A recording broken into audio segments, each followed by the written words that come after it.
Welcome, my friends and enemies. Glad you are here. I am joined by the Council of Light, Inquisitor Sage, and Inquisitor Matt Al Thor. That's extremely confusing. You should have said Matt Al Ibarra and have all three in one. How are you guys doing? Good enough. For Europe, yeah, I suppose. Surviving in the bowels of America called New Jersey. I fight for my money and fight for my health. Fight for your life at this point. Fight for your life. It's supposed to be Run for Your Lives. I yes. am a real American. Hulk Hogan. Hulk Hogan theme song. Fight for your life. I didn't grow up watching wrestling, so I don't know that. Brother. I do know that. Because everybody says it. Brother. Anyway, we've got a special treat that's just our misery incarnated just for you guys. So hopefully you'll enjoy this because this was a crapshoot as the best I could possibly describe it. Now we do have to give a public health warning. Watching this could cause brain damage, may end your marriage. More like may cause people. It did cause brain damage. Not that it would. Well, we're giving the I warning. don't have resistance to mental damage. It may cause you to become an alcoholic or drug addict. You know, it could even cause cancer. I'm not a dark type. I don't have immunity to psychic damage. So, which is ironic because you'd think I would be a dark damage. In fact, watching this could cause homelessness. You just throw all your money out the window.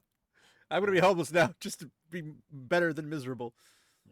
But yeah, we're going to cover, I guess, do you guys think it's capable for us to do a non-spoiler first bit and then do a spoiler for the rest of it? Because, I mean... I don't think so. I don't know how... In the spirit of Battlestar Galactica, frack that shit. Spoilers all in. Well, I was going to say, like, here's the quick bit of it if you haven't seen it, so we can save you from the pain and misery, and then cover the rest of it. How would you do a non-spoiler? I don't know. That's what I'm saying. It's like, I don't know how people do non-spoiler reviews. They're always like, well, this thing happens, that thing happens, and that thing happens. I'm like, what does that even mean? For something that is good, you could do a 5-minute kind of plot summary. I mean, you can do it for like... Well, I want to do it even bad. I mean, it may be bad, but I want to be able to, like, here's actually an attempt at it, and here's, like, okay, I guess what happened without telling people what happened. Okay, here you go. People do it for That's movies. The non-spoiler review of the first episode. It opens where the latest episode left off, and nothing from the book happens in the show. Okay, yeah, I guess that there are a lot of attempts at parallelism, like, oh look, they did the thing, and it's like, but that's not actually the thing that they did. And oh look, here's another thing. That's not actually how it went down. And oh, here's those characters weren't even in this. Like, there's a whole lot of that. Like, it's very much not including all the stuff you'd expect it to have if you're a book reader. Like, even if they cut out entire scenes, you'd expect the scenes that they do show to be, this would be like something you get from season 1. But if you have something where, you know, the first thing happens and you're just like, oh, that's just like the books, but where's all the other stuff? And you're like, okay, at least that's better than what we got, because it's pretty much them just trying to attempt it and not doing a very good job. When you write the Chosen One, Rand Al Thor, out of his own series, you tend to not be able to have as much from the book. You know, you're not wrong. Come on, Sage. Three episodes, 2 minutes. Yeah, Go. you mentioned. Oh, what? I was actually going to ask you. You mentioned that there was stuff in it that is sort of like the book, but not really. Like, but I don't really see any of that. Well, the names of the characters are sort of like. I'm saying, like the names, like the scene, like the scene that we watched, that little short last time. But the not that one, the other one. Okay, I'm not sure which one you mean now. There were only 2 sword fights with Galad and Gawain in them. Yeah, we only watched one, right? I know. I'm saying the other one. I'm trying not to spoil it. I'm trying to say, you know which one. There's only 2 to choose from, and we know it's not that one, so the other one. Are we talking the actual scene in the episodes? Yes. Oh, that one. Yeah, okay. I'm saying that was adjacent to the books, but it wasn't the books. For one, they keep putting the training yards inside the tower. They're outside the tower. 2 characters with that name had a sword fight. It's parallelism. Yes. No. I'm saying Yeah, like I don't think that there were qualifies. three people involved. Two of them, or all three of them, as named, are there in the books. All three of them perform the thing as in the books. They just do it Well, totally not as in the wrong. books. Okay, so No. there were I'm three saying there people were with three people names that were all named. involved in a Well, thing where let's more people were okay. involved. Before we get into this, let's save that for the actual. I know, when we but get to I'm it. trying to point out that like because he asked me a question, so I'm answering his Yeah, question. And I agree with good question. but I So, don't think but that counts as being Well, a it's book a adjacent. scene that's from the book. Like if you had a horrible memory and you read that part in the book and you're like, I'm gonna put this on screen, what they threw on would be like the horrible memory. It would be like they didn't remember the actual That would scene have very to well. be a really horrible memory. That's why it's called a horrible memory, good sir. I would almost say that might have been But a the kind of Ravin type of memory. yes, but I'm saying like the actual Yeah, no, I get what things you're in it saying. happen. The weapons Sure. chosen, although one side of them was incorrectly presented. save that detail for the actual. I know. Yeah. I'm not giving the details. There's literally the absence of details. I'm saying, remember that thing that happened there that one time? That's what I'm Yeah. trying to do. No, I So- get what you mean, but So I that don't think that is like, enough for. well, I'm not saying that covers the entire 3 episodes. I'm saying that things like No, that that's not- exist. It And exists, sure. and it's like the books, and I say like with the heavy bunny ears. Yeah, but that like is doing really heavy. It's doing a lot of work. Yes, that's why I said bunny ears. Fair enough. But it things like that where it's kind of like he Vader kind of moments. Like they behave like the character for like 2.5 seconds and then it goes back to being crap again. Like that kind of a thing. And we don't even get the 2.5 seconds, but it's like that kind of a mentality where you see something that looks slightly familiar, but everything, the scenery, the location, the people being where they're at, all wrong. Namely things like which we saw in the first couple seasons, Rand being in Tar-Valon. He never goes to Tar-Valon until the end of the series. And that's those kind of things. So to answer your question, that's what I'm referring to. Is like there's a lot of things that almost make it, but then they swerve as hard as they can away from it. Yeah. They're like, oh, here's the target. Here's the we're over here. So, what else? Before we jump into spoilers. The writing is shit. Well, yeah, I meant There's like no logical consistency that carries I over meant from summarize scene to scene. the story. No, but you can't do that without spoilers. I know it's one of those unfortunate things. But yes, everything is pretty bad, and we'll go into it. So we might as well just go into the spoilers, I guess, now because everything requires spoilers at this point. Just before we jump into it, Yeah, let's get into it. Before we jump into the spoilers, this is your time to jump out if you don't want to hear spoilers. But I would just recommend you listen to what we have to say, and then if it sounds as terrible as we are making it, because I'm doing this 100% accurate, if it sounds that terrible, it's that terrible. So if you don't want to watch something or waste your time, I would recommend you skip it. But if you've already watched season 1 and season 2, you might be just have that, what's it called? The desire to see a car crash, I guess. Yeah, I guess maybe. Anyway, but I did want to point out, now that we're going into spoilers, the rating system. I posted that image in the Discord for you guys to see. But the Rotten Tomatoes score for The Wheel of Time Season 3 has increased to 94%. I don't know how it increases, considering it starts at 100. That's the show critics. No. This is just the reviewers, just pure. But the funny part is the first season had like, I want to say like 80 some reviews, and was lower than the season. And then the second one had like 40 reviews. This one has like 18 reviews.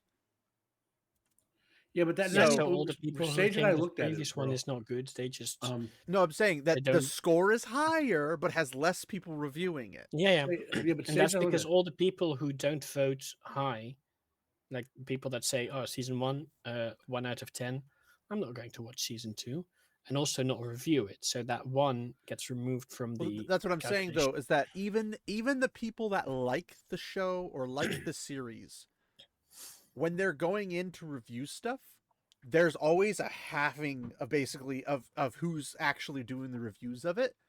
And that's when the numbers go up because there's less people reviewing it, and when there's Well, less yeah, people because reviewing, only the people who like the show are reviewing it now. I know that's my Mhm. point. Is that they're saying, "Oh, it's a 94%." Yeah, but it's only 18 Well, as no, opposed to like but 80. even no, it's not 95%. Those are the paid reviewers. There's two numbers on Rotten Tomatoes. 95% is for the paid reviewers. 75% are the like people like us, who but not us per se, but like the regular people. Yeah, Now, but that's also getting halved Regular every people. time. no, that is we say something talking about that when you stepped away. Like even the regular people who are watching this are only the ones who like it. So it's Mhm. those both numbers are artificially high, but it's pointing to the fact that even the show reviewers still prop it up. The few that watch it, but the regular people are not that say 75%, which is saying at least they're being somewhat like jaded by the bad writing, if even Mhm. if they like the content. But like for also maybe take into account that season 3 is not complete yet, so maybe that will drop. Probably. I wouldn't Yeah, say it will, because the people who like the first three are gonna like whatever they put out. that's fair. But also even the audience score, let's call it. I'm not sure what they call it in this particular review thingy. The first one had like 5,000 plus. The second one is already down to 2,500 plus.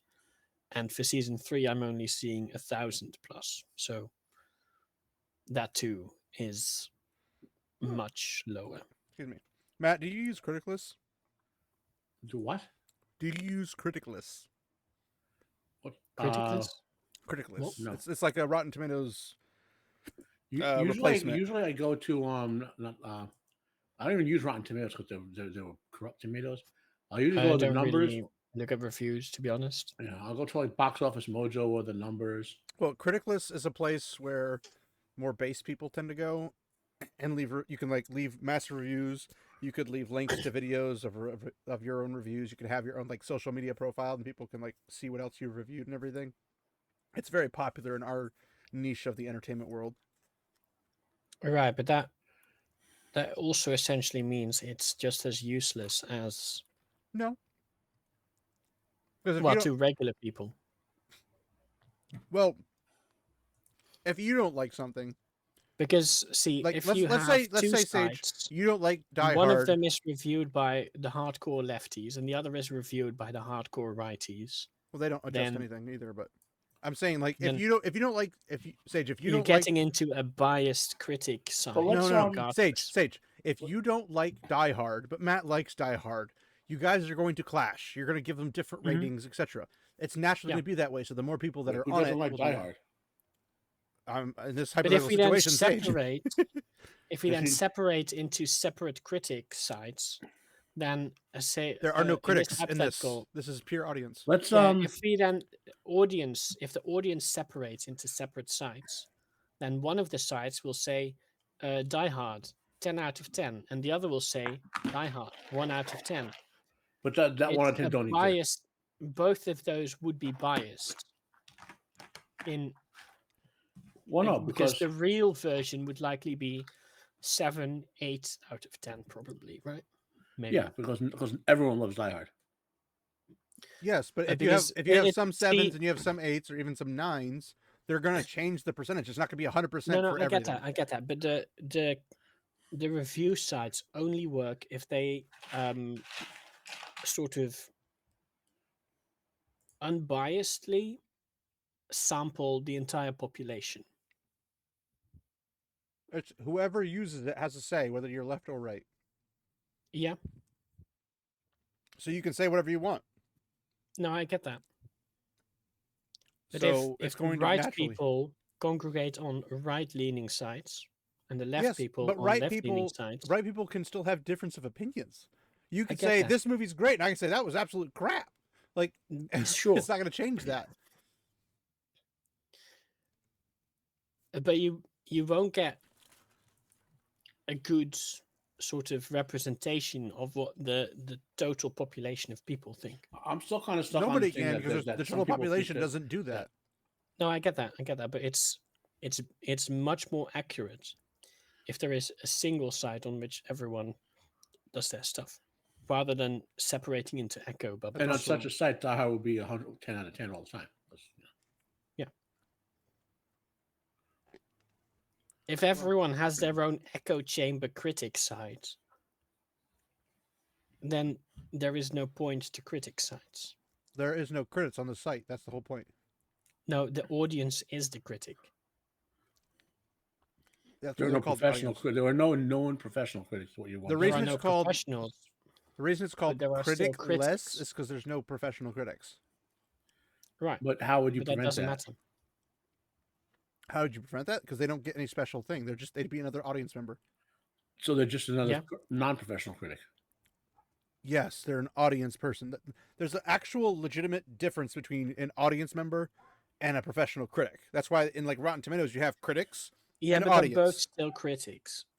In the technical speaking sense, yes, but in how people understand it in the context, no. All right, let's just remove the word critic and call it a review site. Same Well, it's problem. literally called How about critic less. How about we not get lost in an hour-long discussion of a subtopic like we do and get onto this show, because I wanna rip the show apart. I want to rip the show apart. Sure, let's go. When do we start with spoilers? We already did. An hour ago. Damn, I didn't know this video was already Who wants, an who hour wants to in. go first? Well, we're men, so according to the show, we can't go first. That's a good point. Well, that's gonna be an awkward moment of silence for the next 6 hours. Yeah. So, how does everyone like the Leandrin, let's call it, court meeting? I guess. Do you Are you talking about in the tower? that did Yeah. not occur in the book at all? Is that thing? Yeah, that one. The thing that never ever happened and was ridiculous, even if you were writing an entire original So- show. You remember we were talking about this? I think in the beginning of the second season, how much screen time one of you found a thing of how much screen time these characters get, right? And apparently, Andrin through the first 2 seasons has the most screen time of any character. Well, yeah, she's obviously the main character. I thought That's that what I'm was saying. Maureen. I'm wondering if that's going to continue through this season. Well, yeah, obviously. Also, when she goes there, Swan is banning the Reds from attending. Very interesting. Yeah, that would totally Is- not That happen. was something that she was known for, right? Well, they're ham-handing the coup that Elena does. Mm-hmm. Yeah, But it's instead of- Eleda that does the banning. not- Elida's voice So- drives me No, but you know how nuts. Elena kind of took over in a coup.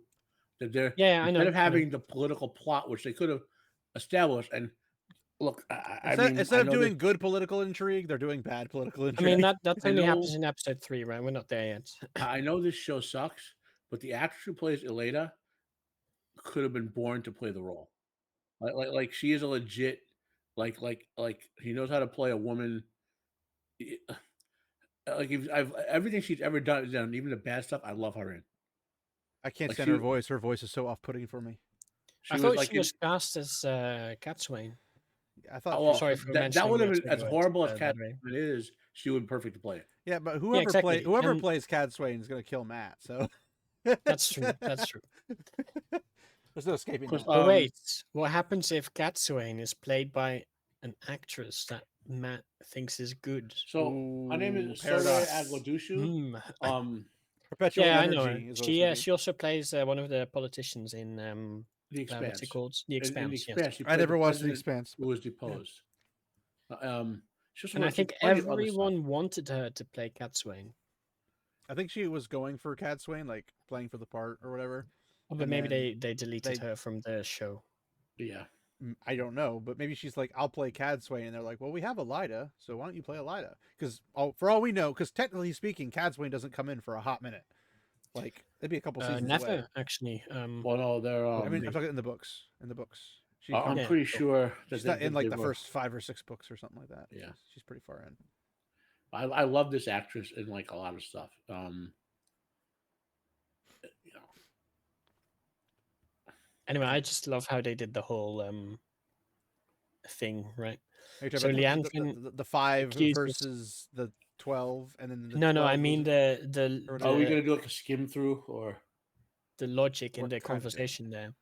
What do you because mean by skim through? Leandrin comes in, right, Like- and she accuses Swan of meeting Moraine and Rand in Carrion, I think. Kyrie. Well, usually when we do these reviews, you do like you drag the player through the. Oh no. Yeah, no, that might be a good idea, but maybe not. Yeah, I don't want to relive the traumatic experiences again. Having visuals there could help. Because it all blends together to me. It all blends. That's for sure. But so, Leandrin accuses Swan of meeting with the guys, right, in Yeah, going to Kyrie and interacting working with them. with the dragon. Oh no, willingly letting them escape. Yeah, Swan like she had a simultaneously- choice. Mhm. Yeah, She by the way, we're the first simultaneously thing that showed she up. dodges the question, right? She doesn't say, "Oh, I didn't let them escape." She sidestepped it. Yeah. Yeah, she sidestepped it, and then says Leandrin is Black Aja, and she also says, because she's Black Aja, she can lie. Interesting. So I got my Um, notes from Discord up, so I'm prepped now. Okay. And then Leandrin asks her to prove it, but by saying Leandrin is Black Aja, it must be true because she's an Aes Sedai and they cannot lie. So Well, she must believe it's true. Well, why yeah, you do have to they believe it's need Nynaeve to come in Well, Nynaeve's there to prove to witness? that because she's like, prove it. It's like I have Nynaeve But here. And he's like, oh, Nynaeve can lie. So why is her word but more Nynaeve important? doesn't have any motivation to do so. No, okay, look. Nynaeve is there, not for any And everybody need to be knows in the Nynaeve's scene. gone at this point, so No, obviously, no. Sage, I'm addressing Sage's point. Why is Nynaeve there? Okay, she's not there for anything you need in the scene, right? She's there because these moronic writers have to put one of the main characters in every scene. That's enough. part of the, that's why you're seeing one of the 5 of them or Leandrin in every scene, basically. So then, Leandrin, after Nynaeve walks in and says nothing, says, "Well, I tried," and attacks everyone oh, without not everyone, just at, Well, at the Amerlin. the relevant people. But she could have just deflected and say, Nynaeve is not an Aes Sedai. She hasn't sworn the oath. The fact that the Amerlin is asking her to come in and say this is easily to be seen as something that is not true, because why won't she say it herself? But she did. Witness So it's- testimony's pretty hardcore in those time periods. So if somebody comes Yeah, in no, and I says, get that. well, I mean, think of it this way: you got But it what is doesn't it, track Nynaeve, if Elaine. you have a whole tower full of people who cannot lie. If they Well, don't- no, that's not explicitly true. They cannot. They can. I mean, okay. They cannot say a word that is not true. So if But that she says they believe Leandrin is it's- Black that they Aja, believe it's is not specifically true. that they believe. It doesn't matter if it's the actual truth or not. But this is the whole. That's the yeah, caveat. okay, fair. So if you have, like, for example, think of the But books. if she can say it, then that means she has reason to believe that. That is No, her it doesn't true mean she has belief. reasons. It just means she believes that. You don't necessarily have reasons. You could just fabricate it in your head until you get to the point where I absolutely 100% believe she's Black Aja and have no basis of evidence or anything upon it. Now, in her situation, the reason she would have that confidence is because, well, Nynaeve's there, and Nynaeve told her what was going on. But yeah. keep in mind, you had in the books, and this is where they screwed it up in this instance, because there's like no big hubbub about them being gone from the tower. Because they let everybody, including novices, just wander around the city. Because, again, they're not following the books. Yeah. But if you have Nynaeve, Elaine, and Min, and Egwene gone No, actually, for a I time don't period. think novices can leave in the show. No, novices can't leave the tower. They can't go out and wander about in the city. Accepted can, but not novices. Then why do they let Egwene just I would wander around love to know that. Why do they? in the city, In the books? in the show? Well, yes, that's what I'm saying. They're not following the books. This is where. But then, all of a sudden, Egwene needs... Well, we're actually going a bit ahead. That's Well, in they episode need 2, let's them not. to wander around the city so they can go to Moraine's little housing department. Because they So need to this have is all where I that said, stupid stuff happen. They just eradicated about 11 books worth of storytelling concerning Aes Sedai in the tower in like 10 minutes. Yeah. That this whole Yeah. sequence. But my whole point is that in the They have books, to wrap it up, right? To, in the books, finish them being the gone story at the end of season 3. is like the most horrendous thing that's ever happened. It's like a crime against Yes. humanity. Mhm. So we don't have that anymore because no No, but one we still was sort of upset do. about them being gone. There's no Mistress of Novices punishing them for leaving, even though it wasn't their doing. There's no nothing. Yeah. They have to make everything up, and instead they're just like, oh, they're back. So I don't understand, because if it was like there was a big hubbub, like the daughter heir of Andor has been gone for months, if not even longer, hmm and then That's why Morghese arrives, right? that's what you would think. But in this situation, no, she arrives for an entirely different thing, allegedly, Mhm. or at least she finds out afterwards, because her whole thing was she was in communication with the tower because Elaine wasn't writing back. But in the show, she hears something about them being gone and then comes to visit. It was not they were gone and she found out and then was Yeah. coming to the tower. So the whole reasoning is all gone and pointless.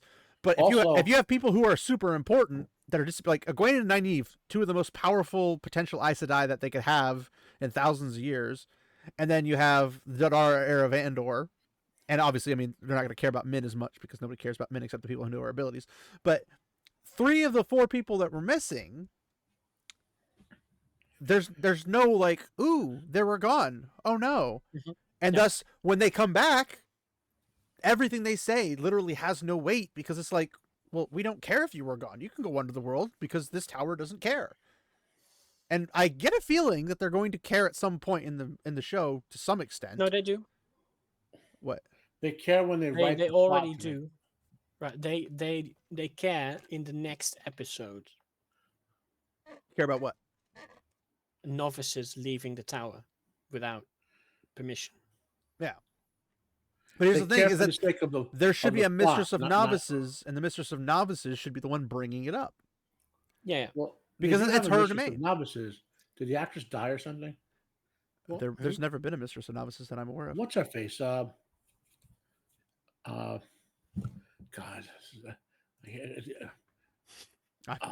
There's not one in season 1 or 2 that I'm aware of. Starts with an N. Would have to be in season Sherry 2. M. Sheriam's not Mistress of Novices until Egwene takes over.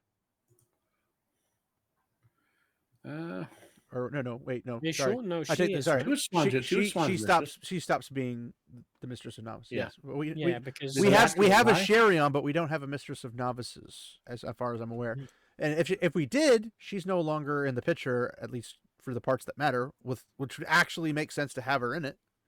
So I don't really know how you're supposed to. I'm seeing if she died. Probably. maybe, don't know. Anyway, so after Leandrin attacks, we get the whole fight scene. Anyone have some words? Well, on that? you had pointed out a few things. I was going to let you point them out again. Again. Yeah. Remember the numbers? I mean the numbers? Oh, that yeah. So I didn't actually count how many people are in the There's like hall 15 or when this thing something. happens. It was- 15. But Okay, she's still alive. oh, interesting. So there are 5 black Aja in the hall. So when Leandrin attacks Swan, Swan says, "Oh, you're going to get stilled and then give us all the secrets of the black Aja." Okay, nice. And then she lifts her up or something, because that's, I guess that's Okay, the thing so they do now. the actress is Then- not going to be Rima Tewiata. She's not going to be in the 3rd season, but she's contracted to a 4th if they have one. If they have one, so that's not confirmed yet. Well, they haven't been greenlit. Yeah. And do we think it will be? So that's why there's no Mistress of Novices. because we'll the have to see the actress rest of the who played her season. Is not here, basically. So they're writing around her. Yeah, Yeah. but So my thing is that even if that was the case, you could at least have an off-screen mention, like the Mistress of Novices was very upset or something. That's Like there was yeah. nothing. That would require competent writing. that's also true. That's also something that's missing from the show. So for Sheriam random had competent writing. So 4 random sisters sort of stand up from their chairs to join Leandrin, even though they could have remained hidden. Well, not And- necessarily because of the heart system. No, he means they could have remained hidden until Leandrin struck. Well, Well, yeah, but everybody else is Mm, confused not with what's going on necessarily. anyway.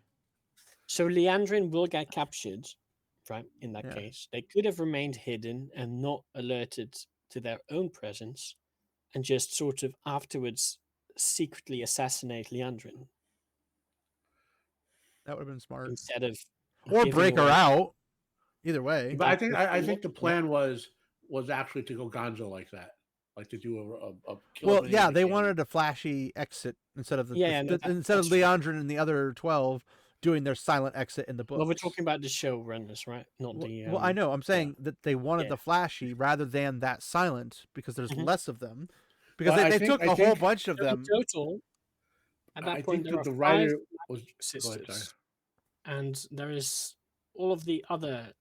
So that's 3 per Aja, so that's 7 times 3 minus 5. It's not a great number for the black ones. Well, I think Racist. I think the writer of the And show yet was somehow writing they a badly win. written decapitation Hmm. strike. Well, it's And what- because I don't know if you know this, but whenever there's more, like in a battle of the one power, the more there are, they're going to lose. The less there are, Yeah. they're going to win. And that's why when you have like 15 versus 5, the 5 win.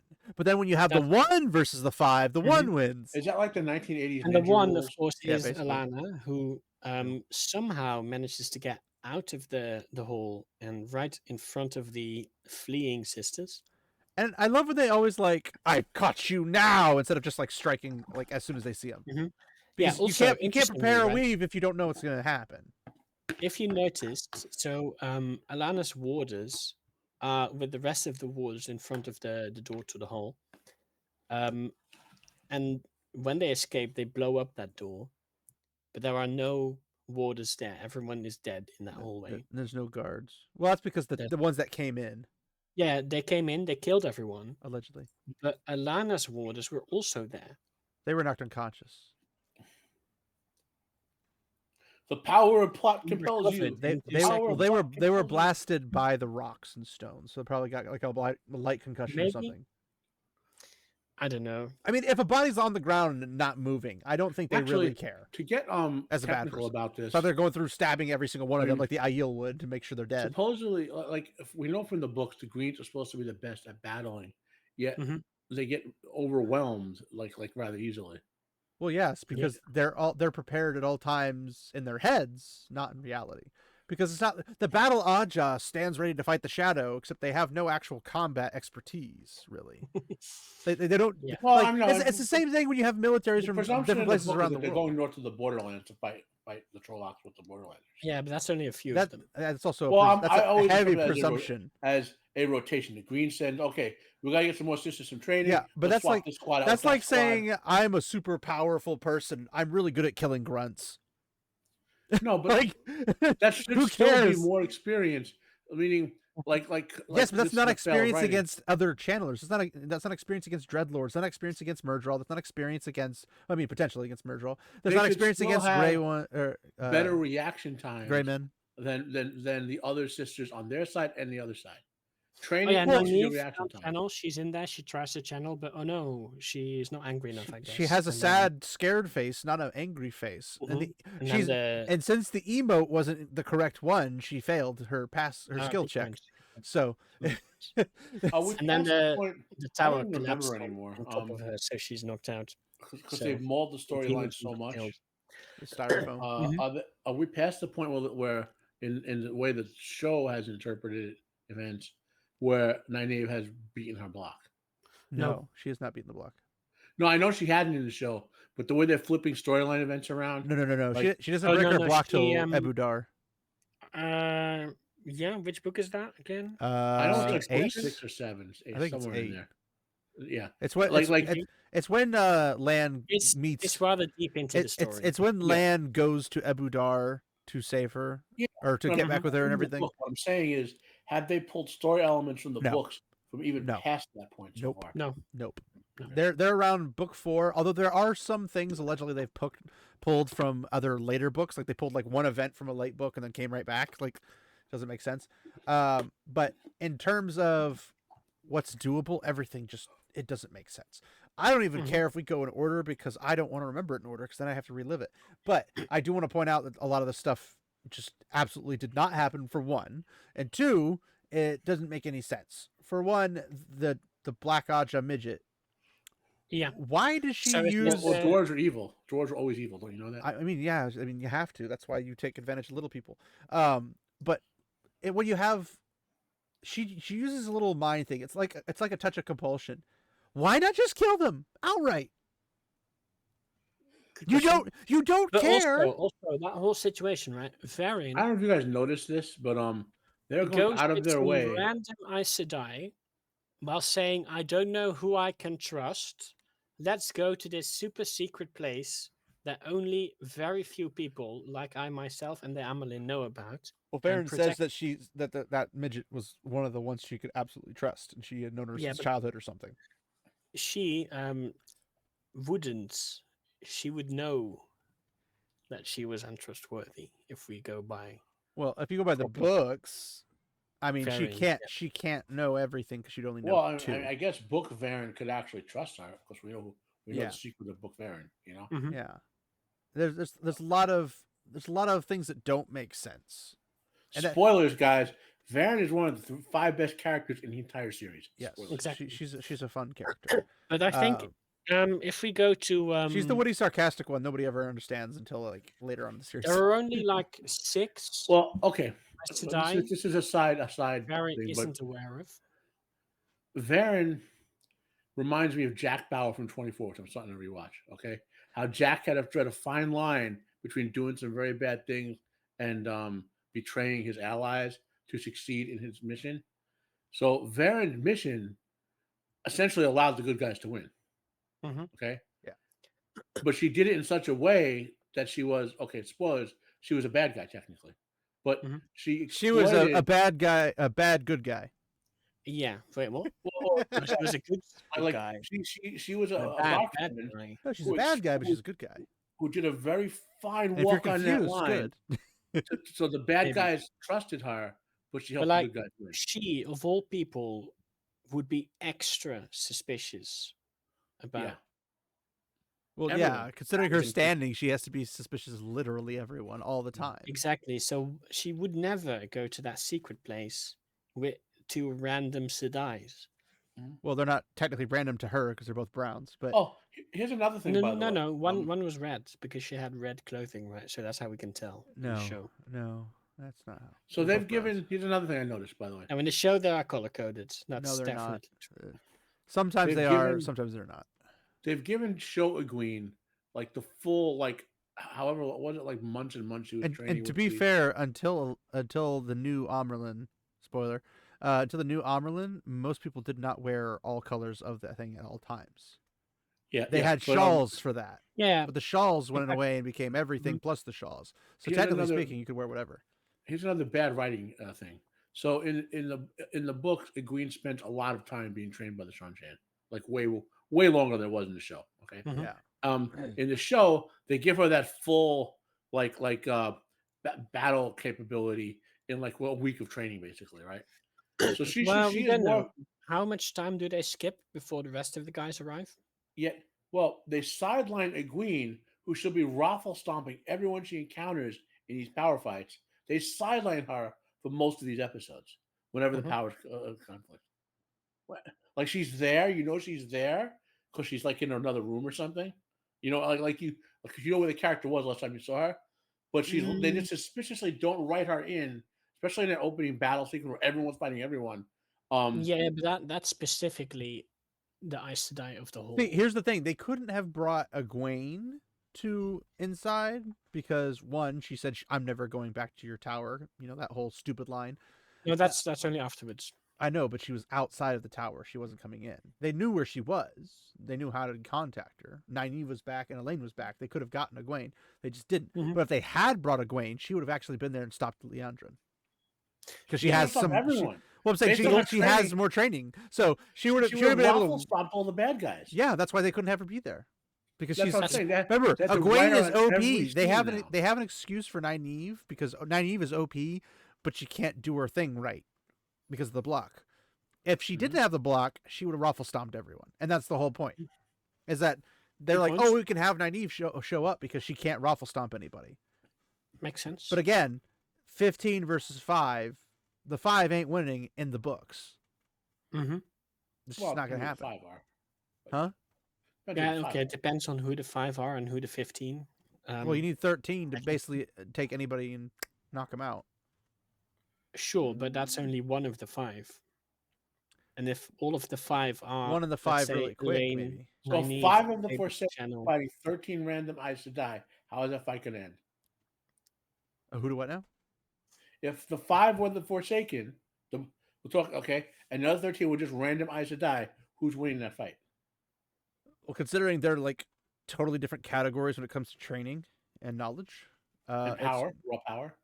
Raw power, yeah, but training's more important than raw power in that regard. Right.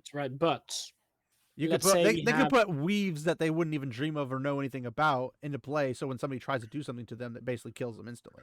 They would also overwhelm their defenses just by the power difference. let's say we put Rand, sure. Nynaeve, Elaine, Egwene, and someone else. Arianda. Sure. They would likely overpower 13 random Aes Sedais. 13, or if it's 13 trained versus the 5 untrained, who's going to win? No, they're also trained. Well, not at the same time. At this point, they're not trained. That's the whole No, point. but in this hypothetical situation. Well, in that situation, 13 would at least disable one of them, potentially. Yeah, and then get absolutely knocked out by the remaining 4. Maybe. But If also, keep in mind, if the women protect dual-wielding, Rand, dual like weaving, if they make a it's not if they necessarily make a the same. circle, like the 5 make a circle and the 13 make a circle, and the women protect Rand from being blocked, Rand is going to raffle stomp the 13 people. Well, Exactly. yes, but he's also literally the strongest channeler to ever live. And even if he can't control it, which is also a downside. Nynaeve would also raffle stomp the other 13 as long as there's no Forsaken over there. Yeah, but most- she has the block, so She's that- not as powerful as a lot Well, we're of men, talking. though, We're so. talking if they're all trained and stuff like Yeah. hypothetical. Like Nynaeve, I don't think is as strong as Logain or Mazrim Well, no Taim. woman is as strong as No, Nynaeve. no, but No, like no, she there is... are some like the weaker Ashaman and everything later on in the series. Nynaeve is more powerful than them. Yeah, because Nynaeve they're is like, red so if shirts. we go to the power ranking, right, Nynaeve I think is tier 3 of the women. I'm grabbing The it only right ones now. higher than her are going to be Forsaken. Yeah, only the Forsaken are higher, but even the weakest Forsaken, Like I think Lanfear's at least- pretty far up there, but she's But still below she a lot is- of guys. she is overpowering Moghedien. Okay, I got the ratings up here.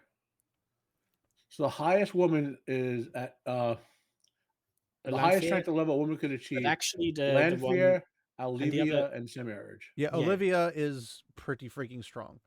Mhm. Semirog is also very strong, but we Those don't are see tier her for one. most of it. Then those are tier 1 for the women. Yeah. I'm Well, not that would exactly be the sure what highest exact tier. number is, Yes. but Yeah. they're the So highest. tier 2 for the I women think- is Keep in Zendaya, mind, Sana- Olivia's former Shan Shan, so she's trained, but she's not like Yeah. trained on her own kind of a thing. Yeah, But she can so still I raffle think stomp. Nynaeve is like the third down, right? She's Well, tier 3 for the women. Yeah. And that would make her tier. Well, okay. Who's below Lanfear and Olivia and Semirog? Zindane, Masana, Talan Dingilin, and Sharina Malloy. Most of those are not. Sindane, that's Lanfear as Yeah, well. that's Yeah. Spoilers. that's lower by the the way. lower power. Well, I'm just reading the Lanfear. name. It's on the list. And then tier 3 would be Grandel / Hesselem, Nynaeve, and then Kerrigan Makanor. Then tier Yeah, 4 is Moghedien and Samarin. Because Nynaeve is stronger than Moghedien. She overpowers her untrained, essentially. Yeah, Moghedien's a tier below. Well, it's Moghedien being too cocky. 2, it's Sure, but Nynaeve also- figuring things out as she goes, and once That's she fair. figures it out, she can be like, "Oh, I can use this." She's like, "Moghedien's training just as much as I am. I'm going one like head to head with the Forsaken, and Yeah, they're making them exactly. sweat." Like she's learning these things, and then she's like, "Well, if I just do this," and then she pushes it over the limit, and that's how she beats Moghedien. Mhm. And then Exactly. Moghedien becomes terrified, and then the whole story happens the way it happens. But the way the So list works is, Nynaeve is Forsaken level. yes, yes. Nynaeve is Forsaken level. But here's the thing: if it was Nynaeve versus Lanfear, there could be some argument if they had equal training that they could potentially do Sure, similar stuff. Lanfear would win in that case because she's much stronger. Well, there isn't that much difference. There are on the ways to women's get side. around somebody being just raw power over you. It's not Sure. just if it do was they just have raw access power, to you wouldn't anything? need training in it at all. You just be No, like, I okay, fair, win. fair.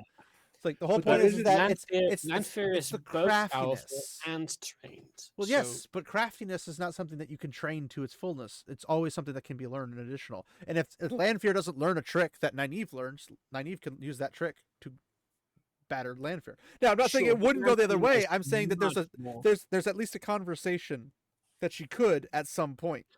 Sure. But Also, I guess it's not entirely clear how the power scaling differs between the ranks. it doesn't really tell you. It just says one's more powerful than the other. Well, okay, I'll read just. It's not like they're like it's not like Wheel of Time Dragon Ball Z edition. Power levels over 9,000. Like Yeah. they What don't Jordan have said. that. I have said that in my notes. I have such a scale that I used to keep track of everyone, but its main use is for the lesser characters. In particular, I should die so I can check on who should defer to who should only Yeah, listen a little more attentively, and so forth. It's for who's in Yeah. charge of who, because everything. Now, the is way based he upon does the raw list, power. it's on the Wheel of Time wiki if people want to see it. Yeah, Uh-huh. Is I have the list.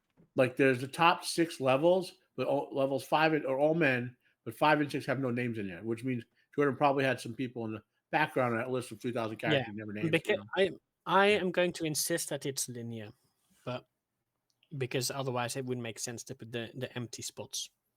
Yeah, Well, I think you it's mean the list is linear? It almost has to be.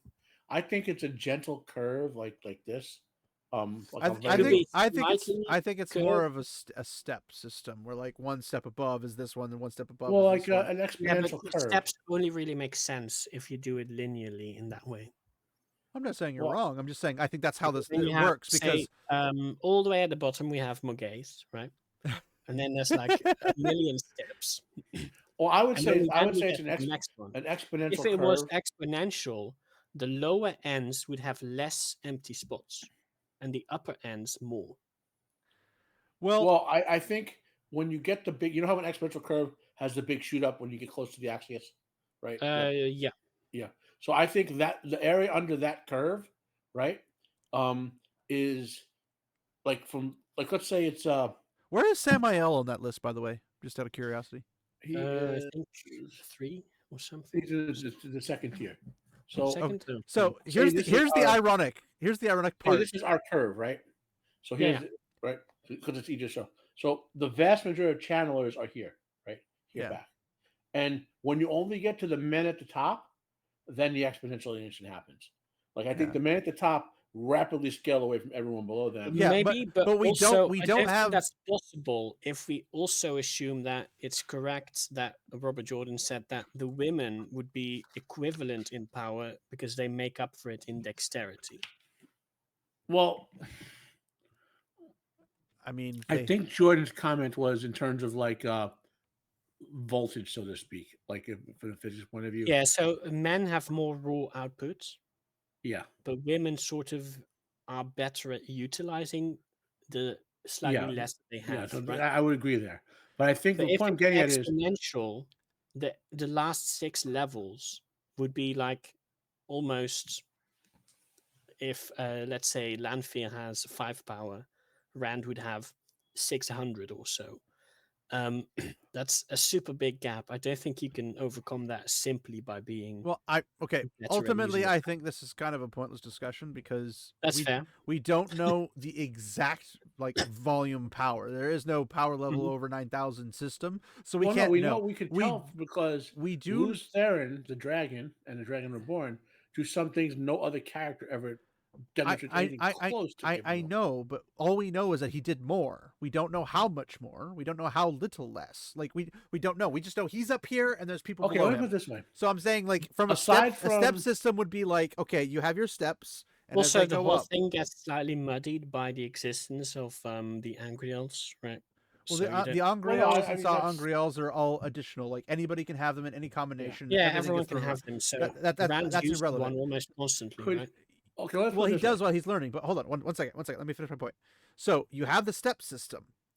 You have the guys at the bottom. You go up one step, there's people above them. Go up one step, there's people above them. We don't know how big the step is because there's no definitive number for us to work with. We do know that like Rand's exponentially more powerful than everybody else. But we except don't. for Well, we don't know if it's exponential. You know what I mean? I would say We've had it this is because conversation before. I can't imagine any of the women or the weaker male Forsaken making dragon mounts. I just can't see it. Yeah, Well, but yeah, see, but he that also was had also a Kalendor at the special time case. too. That was a He none of can't you have did. Kalendor. No, didn't. What He did died at dragon mount. I thought- Yeah, but Dragon maybe Mount I'm melding something specifically else. was Kalendor would have to also already be in the Stone of Tear way because he's the one who more put than that. he could safely handle. Yeah, he pulled in excessive. I don't He think if many drew people in would try excessive because they know they would Unlimited die. power and died because it was too much Unlimited for him. power. Or he died because I don't know, 18 million tons of rock hit him. I mean, Well, yeah, I mean, but to be fair, it wasn't rock hitting him from above; it was from below. It's more probably like a launch in the air. It was probably from all over because I don't know if you guys watch Naruto or not, but I've seen it. when Luz Theron makes the mountain, I imagine it like Chewbacca Tensei. Do you know when Pain launches the black singularity and sucks all the rock in the seal? I didn't That's know how I that imagine either. Dragon Ball 4, where it sucks everything from everywhere in. That's fair. Well, I that's mean, fair, it was a but- plains, and then it goes shoot up into a mountain. So my thoughts is it's coming from ground and going up, because it's also a volcano. Point is, though, technically in that speaking. moment, he draws more of the power than he can handle, safely. and because he's safely, because he Well, but his got body can handle, completely but he Well, can yeah. still draw it. from But that, yeah. anybody can pull that off. The numbers probably wouldn't reach equal to him, but anybody can Mhm. pull more than they can handle safely, or even that their Yeah. body could handle. You could keep pulling and keep pulling But and I keep think pulling. all but But like you would die instantly almost. I think every single one Probably. would die before Dragon Ball formed. Probably.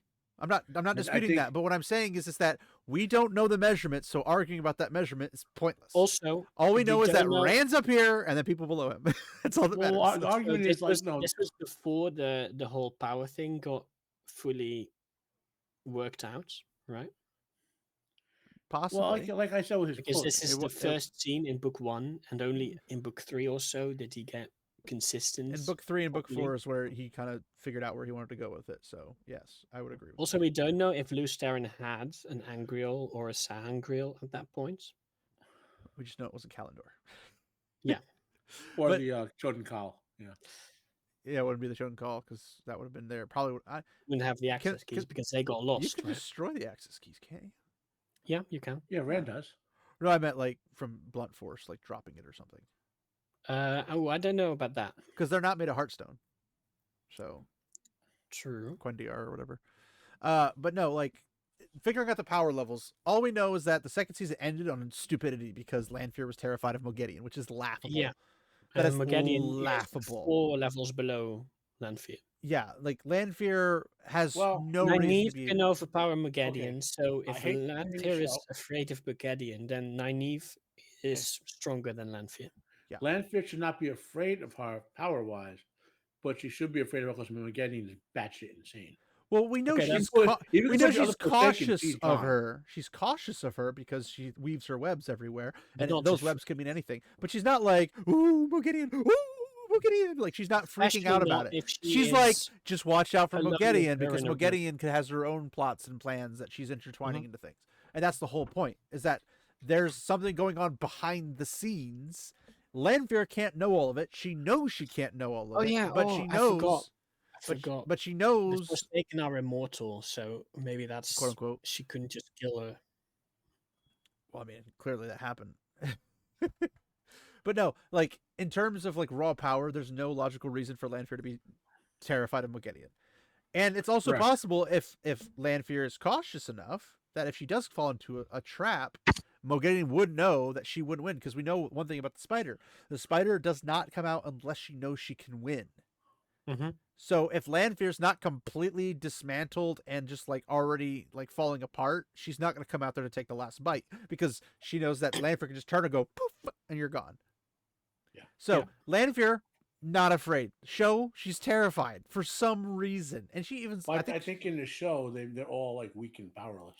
yeah. Well, they also had freaking Jake and Cardinal being caught by Mogedion. And I'm like, I don't think they ever actually interact in the books. It's other people who use them. I don't think so. No. It was never Mogedion that utilizes Jacob Cardin. So I don't know why they're using her now. Maybe it's probably because they cut down on the amount of Forsaken, and so Yeah, no, they that's have true. multiple Forsaken taking multiple There's positions. only 8, Well, right? we have discount Forsaken in this show. I think there's wasn't there like 6 or something? Like there's so many. There's so few of them. Now. Well, okay, 7 Isn't because it I 8? guess Didn't we see 8 Shamel symbols? died. Maybe, but Ishi's gone, so there's that. But point being, Anyway, we should probably Is get he back really to gone? Is he the really episode. gone? no one's ever well, really gone. But no, in this case, I'm going to say probably yes. no. Well, as No, in the Ishi, show. yes, but not Ishi himself. No, but in the show, he's probably dead. No, For real. he'll be come back as a Morden. No, I don't think that happens in the show. Yeah, he will. You just wait. It will. Because he'll come back in and he'll aid, He'll come back as Lanfear. Moradina. Mordina. Honestly, they need trans representation. There you Yeah. go. They got it right there. Well, they He did slash she will have um, blue hair. They did skip freaking Aguilar, I guess. septum ring and everything. But But no, the prophecy of Moradina requires having blue hair. Yeah, okay, so let's go back to the episode. So Varen is trusting people she wouldn't trust yeah. Are you surprised that characters are not behaving like their actual character counterpoints? and leads I'm them to the shocked to tell you. secret Angriel storage facility, I guess. Which should technically Secret- be at the very bottom of the tower in the basement dungeons of Where dungeons. the most Unguarded. powerful Angriel are. Unprotected. Unprotected.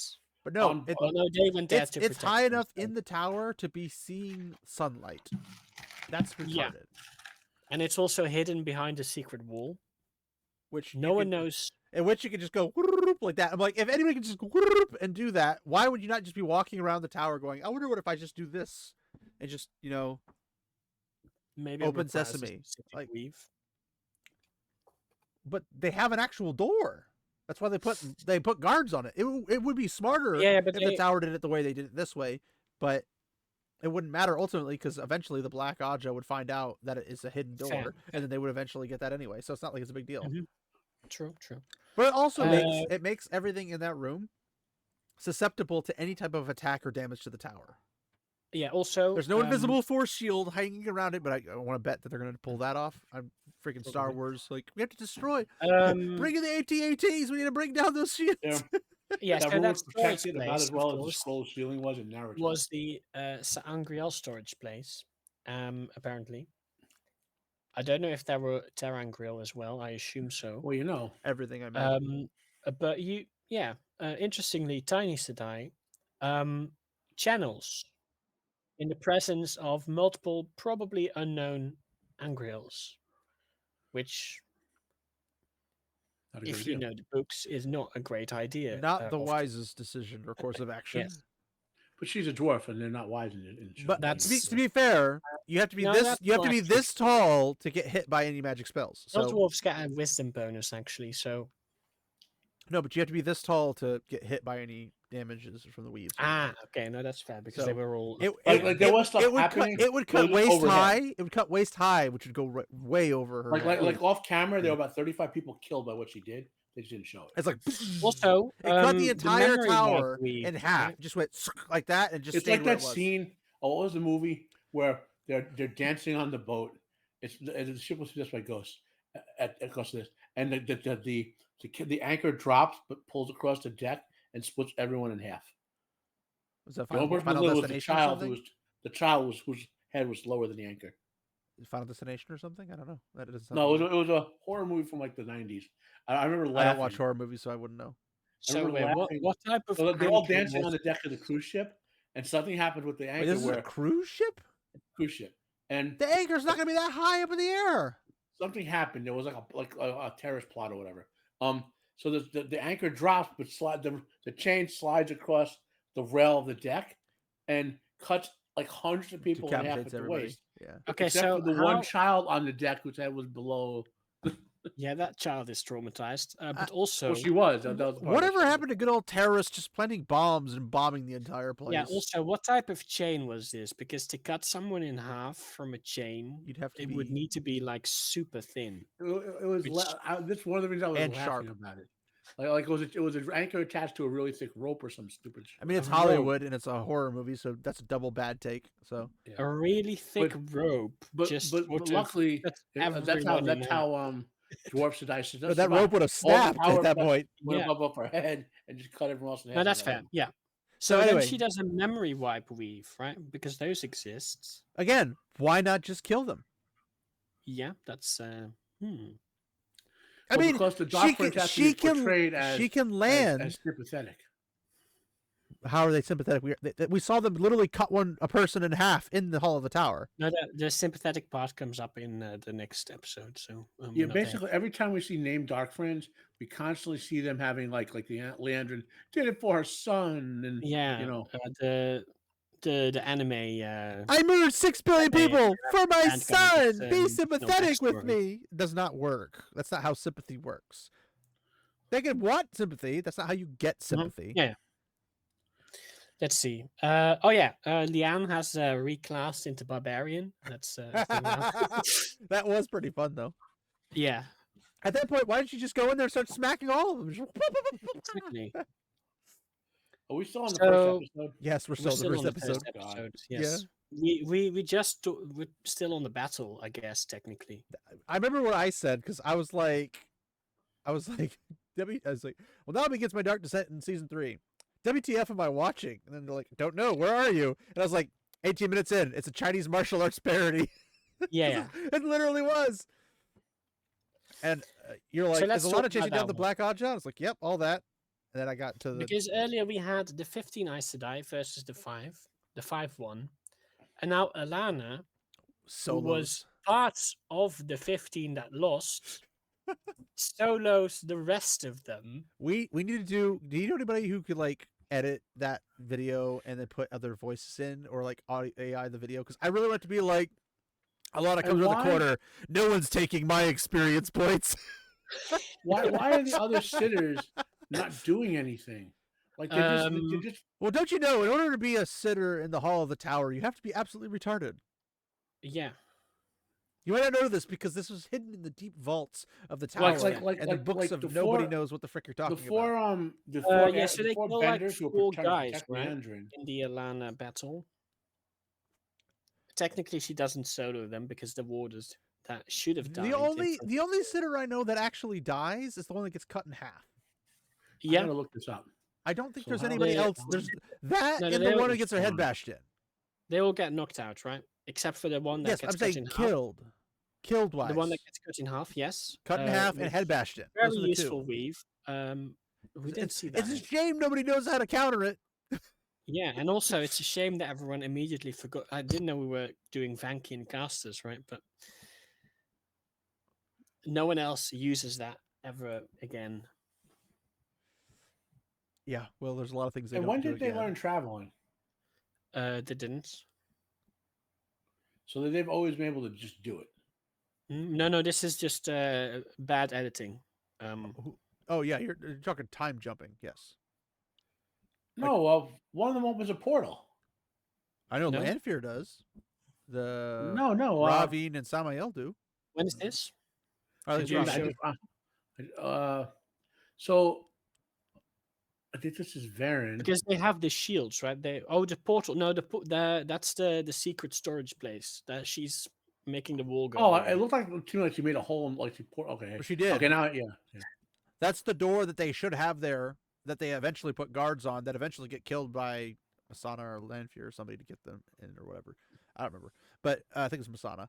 But I don't think Masana's going to be in this. But there's a whole lot going on and it doesn't make So sense. yeah, we were talking about who died. So one sitter died, got cut in half. And one dark friend died. One Black Aja died because Lian went all full rage mode. I would like to rage. So there are 4 left. Then outside the tower, outside the hall, right, we had the battle between the green and the yellow versus the Yep. 2 red. 3 reds, One of the reds died, so there were 2 left. but the green does like the yellow just sort of stands there and watches. Yeah. So a bit later, we see that hallway where everyone lies dead on the ground. The 2 reds are gone. The warders that of Alana are gone. But the green and the yellow Black Aja are hiding behind a corner conveniently just in time for the So door is the not to hit midget. them in the face. The midget. But we see the two Reds survive in episode 2. So they did not battle to the death. They just sort of went off screen and then the Okay, thing so ended. They were probably fighting other places in the city as they were trying to I escape, have is my assumption.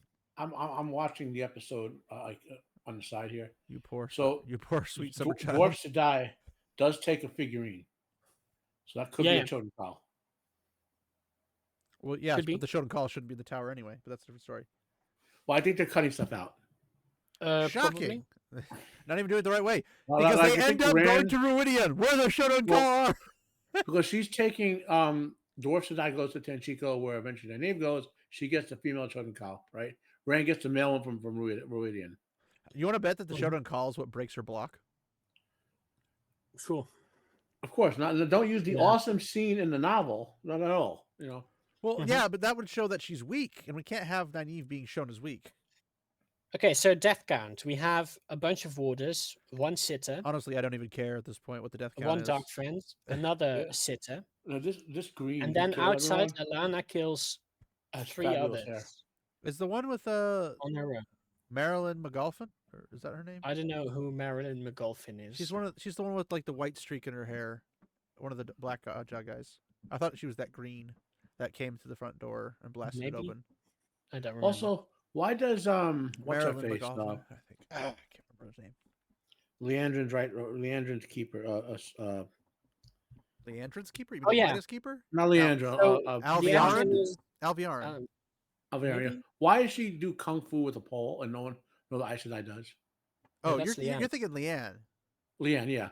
Like see, every Aes Sedai fight's normal. She does like Avatar style kung fu with a pole. I mean, she could Yeah. do that while casting weaves, for crying out loud. That's because she multiclassed into I thought you were talking barbarian. about Alviarin. In Alviarin, they took her being black way too seriously. I guess. She's actually black, is my point.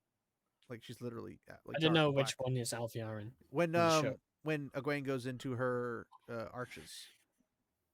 Oh, that she's- one. Yeah, She's, is that she's the one. Alviarin? Yeah, the black lady in the white. You know what's outfit. funny? That's So Alviarin. Interesting. Alana, when she has a big confrontation with the 7 escapees, and she's wearing green, and her first attack is the ground attack. And I thought Yeah, Toph. she's an earthbender. Yeah. I was looking at Toph. Tough. It's Yeah. tough. Yeah, but no, like Alviarin is spoilers, Black Aja, and Mhm. she's literally black. I'm like, you guys took that a little too seriously. Kind of like they said orcs are black, so they made it like. Wait, they- what? Yeah, I know, right? And somehow they- Leandrin lives through getting a double stab through her heart and lungs. Yeah, and lives Well, somehow. don't you know that you could just heal anything, including death? And So then they cut Alana down- poses and doesn't kill them. She wins, and then poses so they can escape. Not just poses, right? She We are the poses, gets Avengers. healed, and then the two warders that were cutting everyone up run back to go behind her. All right. So after this battle, because I really don't care about the kill count, because it's not Fair going to enough. add. It's not going to add up no matter what we do anyway. Kill 'cause count it's is 6. terrible. So 6. Oh no, people- wait, 5 because 6 Leandrin got plus healed more from death. because everybody in front of the door probably. We don't most of count the them's dead. warders. They don't count. I'm not counting the warders. I'm counting everybody else, including. Oh, and the people black in guy warders. died. That's important. Oh, Maxim. No, I think Maxim is the white one, Oh. right? Is Maxim? Yeah, Maxim's the white one. What's the other one? So I'm going to this. Go see how where is Alana on this Ivan. here. It's Ivan. Even though Ivan. Yeah. he's not black in the books either. But yeah, that's a different story. He dies, Oh no. and the other warder is the one that feels him dying. Well, they both which- feel it. It's just their reactions are very different. I was not aware that warders could So feel they that shouldn't. because they're They not bound. shouldn't. They're not bonded to each other. Exactly. So they shouldn't. So only. So only their- Leandrin is on the 1, 2, 3, 4, 5, 6, 7, like the 7th tier of women. Alana is on like the 10th or 12th tier of women. She's at the bottom. Yeah. Yeah. But no, like Well, no, seriously, when it the comes list to- goes way, like the So, and like the 50s or whatever. For the way the water bond works is the water bond is to their Aes Sedai. So both Mhm. Ivan and Maxim would be to Alana specifically. Yes. So if Ivone died, Alana would And they know. can sort of feel each other's emotions, but only the Aes Sedai and the Warder. Well, Maxim would be able to feel the Not shock from Warder Alana. versus other No. Warder. Maxim would be able to know the shock from Alana and Yeah, may but be not able to react from that because if he knows, obviously, sure. that he's dead, I mean, he But he can't would sword not through the body. himself feel the absence. Now, of the I other would like to people. point out an inconsistency. How is it that a sword through him kills him, but multiple stabs through the heart doesn't kill Leandrin? Because Leandrin has no heart. She's a mean one, Miss Leandrin. You're savvy, all of it. This was a magic sword. There are no magic swords. Yes. No, this was that because Leandrin used magic on the sword, right? So that makes it magic. So it does magic damage, and that wasn't Leandrin though. She has a +5 sword slaying. Exactly. I think that's Marilyn Gamalfin. No, it was a regular sword, but because Leandrin used magic on it, it wasn't Leandrin. It was Marilyn Gamalfin. Leandrin was still inside. It was all Leandrin. You're wrong. It was Leandrin with the magic sword in the library. Leandrin all along. Okay. Leandrin was getting stabbed when this was happening outside, so it couldn't have been Leandrin's. My point. It was. She was stabbed outside. No, I'm saying when things were happening on the inside, the newcomers that came just from the new hall behind the Reds that were already trying to get in or like wondering what's going on, the guys that came in are the ones who did the damages, if I recall correctly. Yeah, but we're not talking about that situation. That's where Maxim dies. No. Yes. He dies. They are there, but then that fight ends off screen, and that's the best way to end fights. It's always off screen. All the parties involved in that sort of off screen separate. And so after they escape, only the black. Oh wait, no. This is we're talking about in the street. And the warders they teleport outside to where Alana is chasing the Black Archer. Yeah. Instead of being among the dead bodies on the floor. Yeah. Okay. And then outside, they cut down two Aes Sedai and double stab Leandrin. Leandrin survives and then overpowers Alana. Leandrin survives. Healed, which should have weakened her, but no, she's perfectly fine after getting healed.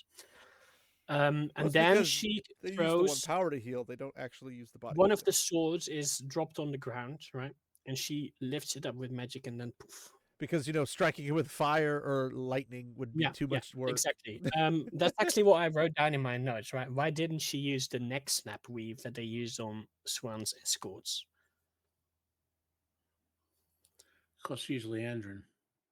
Because so Swan is also running around the city, and out of nowhere they instantly snap the necks of the two escorts she has with her. Book Leandrin should be able to raffle stomp Alana. Exactly, but she does, but only after getting healed from double stabs. Yeah, which in the book is where that should not be able to happen, for obvious reasons. Yeah, but after that fight. What's the next scene, Matt? Then they do the credits, and they go to the scene where all the main characters are meeting up for the aftermath. Oh yeah, this is where also, this is where I got to my notes where the Aiel are in the city and nobody notices. Yeah, like they're Aiel walking around, especially and no one's like, like when Rand, who looks like an Aiel, was getting negative reactions, even though he didn't have two spears or whatever, and the actual Aiel walking around, and no one's like in the show, no one notices. Send the guards, it's Aiel. Yeah, my note was Aiel in the city, and no one notices or cares.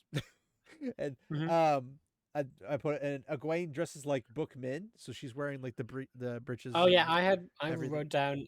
She's got the short. She has the short haircut, which she never has in the books. She does the short bob haircut. And then I wrote down Egwene is wearing modern university student clothing. Yeah, basically. The novices disappear from the tower. Nobody cares. I remember that one. Yeah. And then we got to Aiel have accents because they tried to do this weird thing with their voices. And I'd be like, what are you doing? The Aiel don't have weird voices. They don't have weird accents. Prediction. No, they do. They speak Old Tongue sometimes. The Old Tongue is not an accent. It's a language. I think they're going to skip out on Rand marrying anyone in this entire show. Yeah, I think he's going to be in a relationship with Egwene until the end. I also pointed out that the three boys are insufferable because they do their whole little boys thing, and you got Matt going over here like he's trying to do his little art thing, and I'm like, you're literally okay. as soon as they found the Horn of Valir, and as soon as ever like Varen or presumably any Aes Sedai that's over there with them would have been like, don't Mhm. tell anybody. Don't tell anyone Like exactly. we're gonna hide this thing. Mhm. We want to make sure nobody gets it or whatever. Also, first they But not meet only up and that, talk to Moraine. Also, right? And anybody Moraine notice that his says- Ashendara is missing? No, that's just in his suitcase. Yeah. His really long guitar suitcase. it's compressible. Exactly. Like you could just compress it down to a But little. like, just before they do that, Moraine also says, "Do not reveal yourself to anyone. Don't talk to people. Hide your faces." And literally, the next scene, they're just They're walking carousing in a around bar. Party time! through the Yeah. city. But that's the thing is that you got the three boys are absolutely insufferable. They're all like, "Ooh, did you bang somebody? Did you kiss somebody?" Ooh, Yeah, all I like- also wrote was like, down right what are you talking when about? that happens. Matt says, "Oh, who was it? Not Avienda, blah blah blah," and then he says, "It must be either Elaine or Perrin." What? He specifically mentions Perrin as a likely candidate. It's gonna make me do this, aren't you? No. Sorry, I almost had a freak out. By the way, the actress who plays Arienda, Mhm. Avienda, sorry, Arienda, I was like, who the Yeah, fuck is I that? know. they made her skin like Ariana lighter. Grande? Like, They did like what? they, I think they lightened her skin for this season. Did they bleach her skin? Interesting. But why? There's also just Black Aiel later on. I don't know. I Yeah, mean, there are no Irish people. in they've these toned down the universe. red dye, unfortunately. Like it was actually red dye last season, because you can see the actress who plays remember Elaine that. has red hair, right? So if Yep. you look in the scene, the Aiel should. I don't know if all of them had red hair, but most of them do. And Almost all. yeah, and like you can see that the dye they're using on at least Avienda is way less red than it was last season. I don't remember what it looked like last season, so maybe they thought, "Oh, no one's going to watch." Whenever I season see them do this sort of stuff, like with black people, I always think that means they want to have the show air in China. China. Well, That's the fair. Chinese people hate black people. So Mhm. if you know the history, like with Star Wars, what's his face is And it looks like the Japanese are also going to soon. now it's Chinese. Well, when did Book Rand No, ever have a because mohawk? currently they have anti-TikTok signs everywhere that have black people. on them. Like why does everyone have fabulous hair except for Rand? Because he doesn't have hair. Also, I'm not sure I agree with your definition of fabulous. Well, everyone else's hair looks like it has hairspray in it. So it's an American phrase. It's an American idiom. I don't know how the Okay, Europeans would say it. It's Not like that. fabulous, like it's overly like it's something poor people do to look like rich. I Yeah, also like okay, we don't really have a word for that. the whole interaction with Rand and the three Aiel, and like they don't do the Karakarn is not a king, and you are not yet the Karakarn. Like they don't do all that kind of stuff. It's just They specifically mention he has to go through the trial of Viridian, right? Well, okay, so we're yeah, you haven't skipping faced ahead the to the trial of third Viridian. episode, You but don't have the right to lead us. And he's like, I don't even There's know But what they, this they is. shouldn't know that is how it works. well, between Because And, only and the Rand's wise just a ones, smug dick. Like only if the they wise were doing ones it know even remotely the book exact accurate, details. Rand should spend this whole season in the Aiel Desert. Yeah. Okay. Well, Because no, he they has were to there go a to sea long first. time. do you know why she's behaving the way she behaves in the scene? Like why she has No. distaste for him? Because they took the whole Rand or Avienda hates Rand in the books as like she literally hates him. Like Yeah, but they but don't understand it's because of what she saw in the well in no the Three Rings. it's not that it's that she hates him because she loves him but he is for Elaine. Like the entire thing like Well, that sort of grows. I mean, well I mean yes it grows. That's only later. Her first time seeing him At she first, doesn't hate him. But once she has to go and become a wise one or an apprentice to the wise ones, yeah, that's but where she actually starts specifically, disliking him because she has to be Mhm. around him, but she likes him, but she's always around him. But she has to be around him but the hating is specifically because she knows what he will do. I don't know about that. Because she went to Iridian as well. Because after went they actually do the through deed, the she doesn't circles. have that at all. No, but at that point, she is still, oh no, he's going to kill all of us. No, but she quote unquote hates him all the way up to the point where they're leaving the waste. So Avienda is a complex Yeah. character. That's my and point. She has Is a that multitude of reasons for hating, for not hating, but having her anger around she never mentions like what you're going to do to us. Like she doesn't mention that as like a source, but she does. She always every time she gets angry, it's usually when like Isandre is involved. Rand is a convenient target for all of our frustrations and anger. Well, I mean, yes, but at the same time, that's not how she operates because that's not how the Aiel operate. No, it doesn't affect her professionalism, but it affects her personal. She doesn't have professionalism because she's always angry at him. That's the whole point. No, she does. She doesn't affect her fighting or anything. No, I'm not. No. I'm talking about when she's an apprentice, not before. I'm talking like her distaste. It doesn't affect her there either. Yes, it does. She does her duties as a wise one's apprentice. There's entire plot lines of her leaving out information to the but wise she ones. knows she's stupid. Because she's kind of blinded by hatred because it's not actually hatred. No, of course she's not that smart. She actually is really but smart. That is all because she sees her future in No, she's not. She's and nowhere knows near they as will smart end as up Elaine. together, and that Rand. I would also argue is Elaine going doesn't have to- an ounce of smartness in her body, but that's a different story. I'm Okay, talking no, the book. In the book, fair. Elaine I'm is talking about the educated books. from birth to do a multitude of things. It's called an educated idiot. Because even the whereas- stuff she's like, oh, I know about the Aiel, they're like, you got pretty much all that wrong. Because she knows stuff, but just because she knows stuff doesn't mean that's actually she how knows it she works. was taught. Whereas Arianda, Yes, but Arianda again- only knows how to be a fighter, and then eventually learns how to be a wise one. That's all she knows. Yes, She's going to be a general. She's going to be a politician. but she knows how to behave outside of that. Elaine doesn't. Elaine's too much of an idiot. But I'm not going to get into Elaine's storyline because Elaine's just an idiot, and I just don't like her no matter what. And Egwene, same thing. But so Avienda goes through this whole process to the point where she literally flees Rand. Why is she fleeing Rand if it's purely hatred for him? No, it's because she doesn't want to be with him because Elaine already is, right? That's the thing. She has conflicted emotions. She loves she him, knows, but she knows she's supposed to be for Elaine. She's trying to outrun destiny, but yes. she can't. It's the same thing with Min. Min knows as soon as she sees Rand, I'm gonna fall in love with that guy. And she's like, I don't even want to fall in love with you, but I'm going Min to. is smart enough to know that Avienda's also confronting cultural things where trying to fix it. Like among Aiel, she'd have a sister wife, right? Whereas Elaine is a wetlander.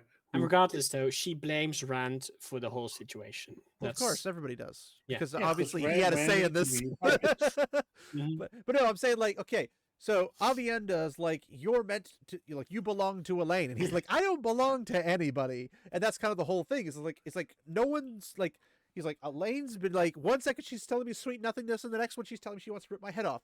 I don't know what she's thinking, and she's on the other side of the world. Ironically, Elaine's also on the other side of the world, freaking trying to get with Tom, which is an odd situation entirely.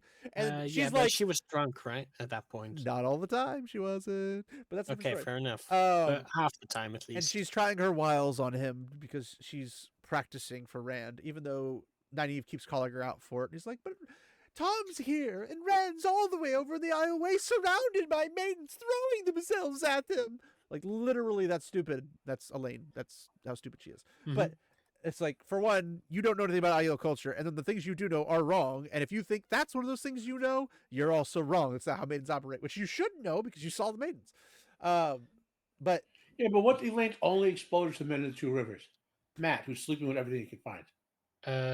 Matt doesn't sleep with everything he can find, but that's the story.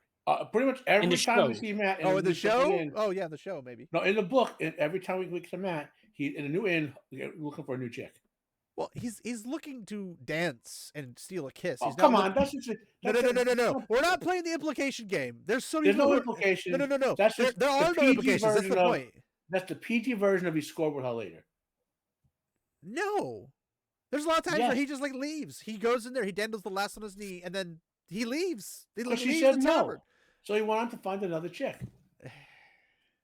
No, that's eisegesis. We're not playing the eisegesis game.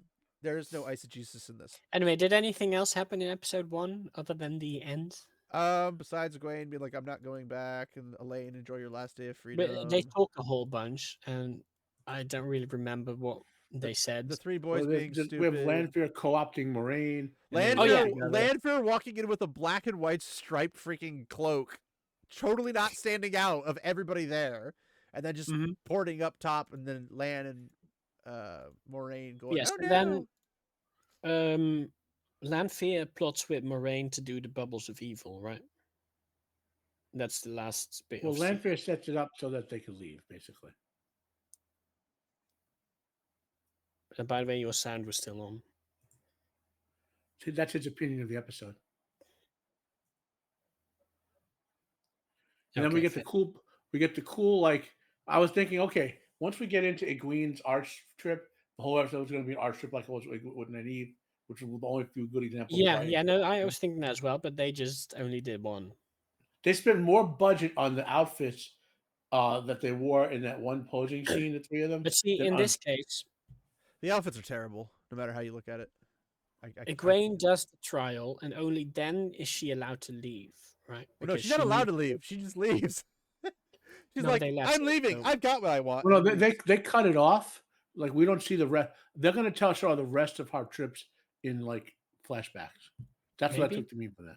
Well, see, Could be. hold on. We get to the part I'm trying to get there on here. Lanfear being helpful is stupid.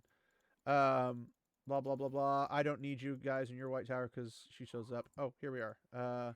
Yeah. So if you go to like 31 minutes and 50 seconds in, you see Alviarin's the black lady in the white behind. You know, then from like 40 through like 50 is all the sex scenes, which are all obnoxious and stupid. Wait, do they happen in this? Oh, there's a whole bunch of them. Oh, that okay. We skipped There's that. Lan and Avienda Nynaeve. and Elaine, like, oh. Oh yeah, that happened. That's right.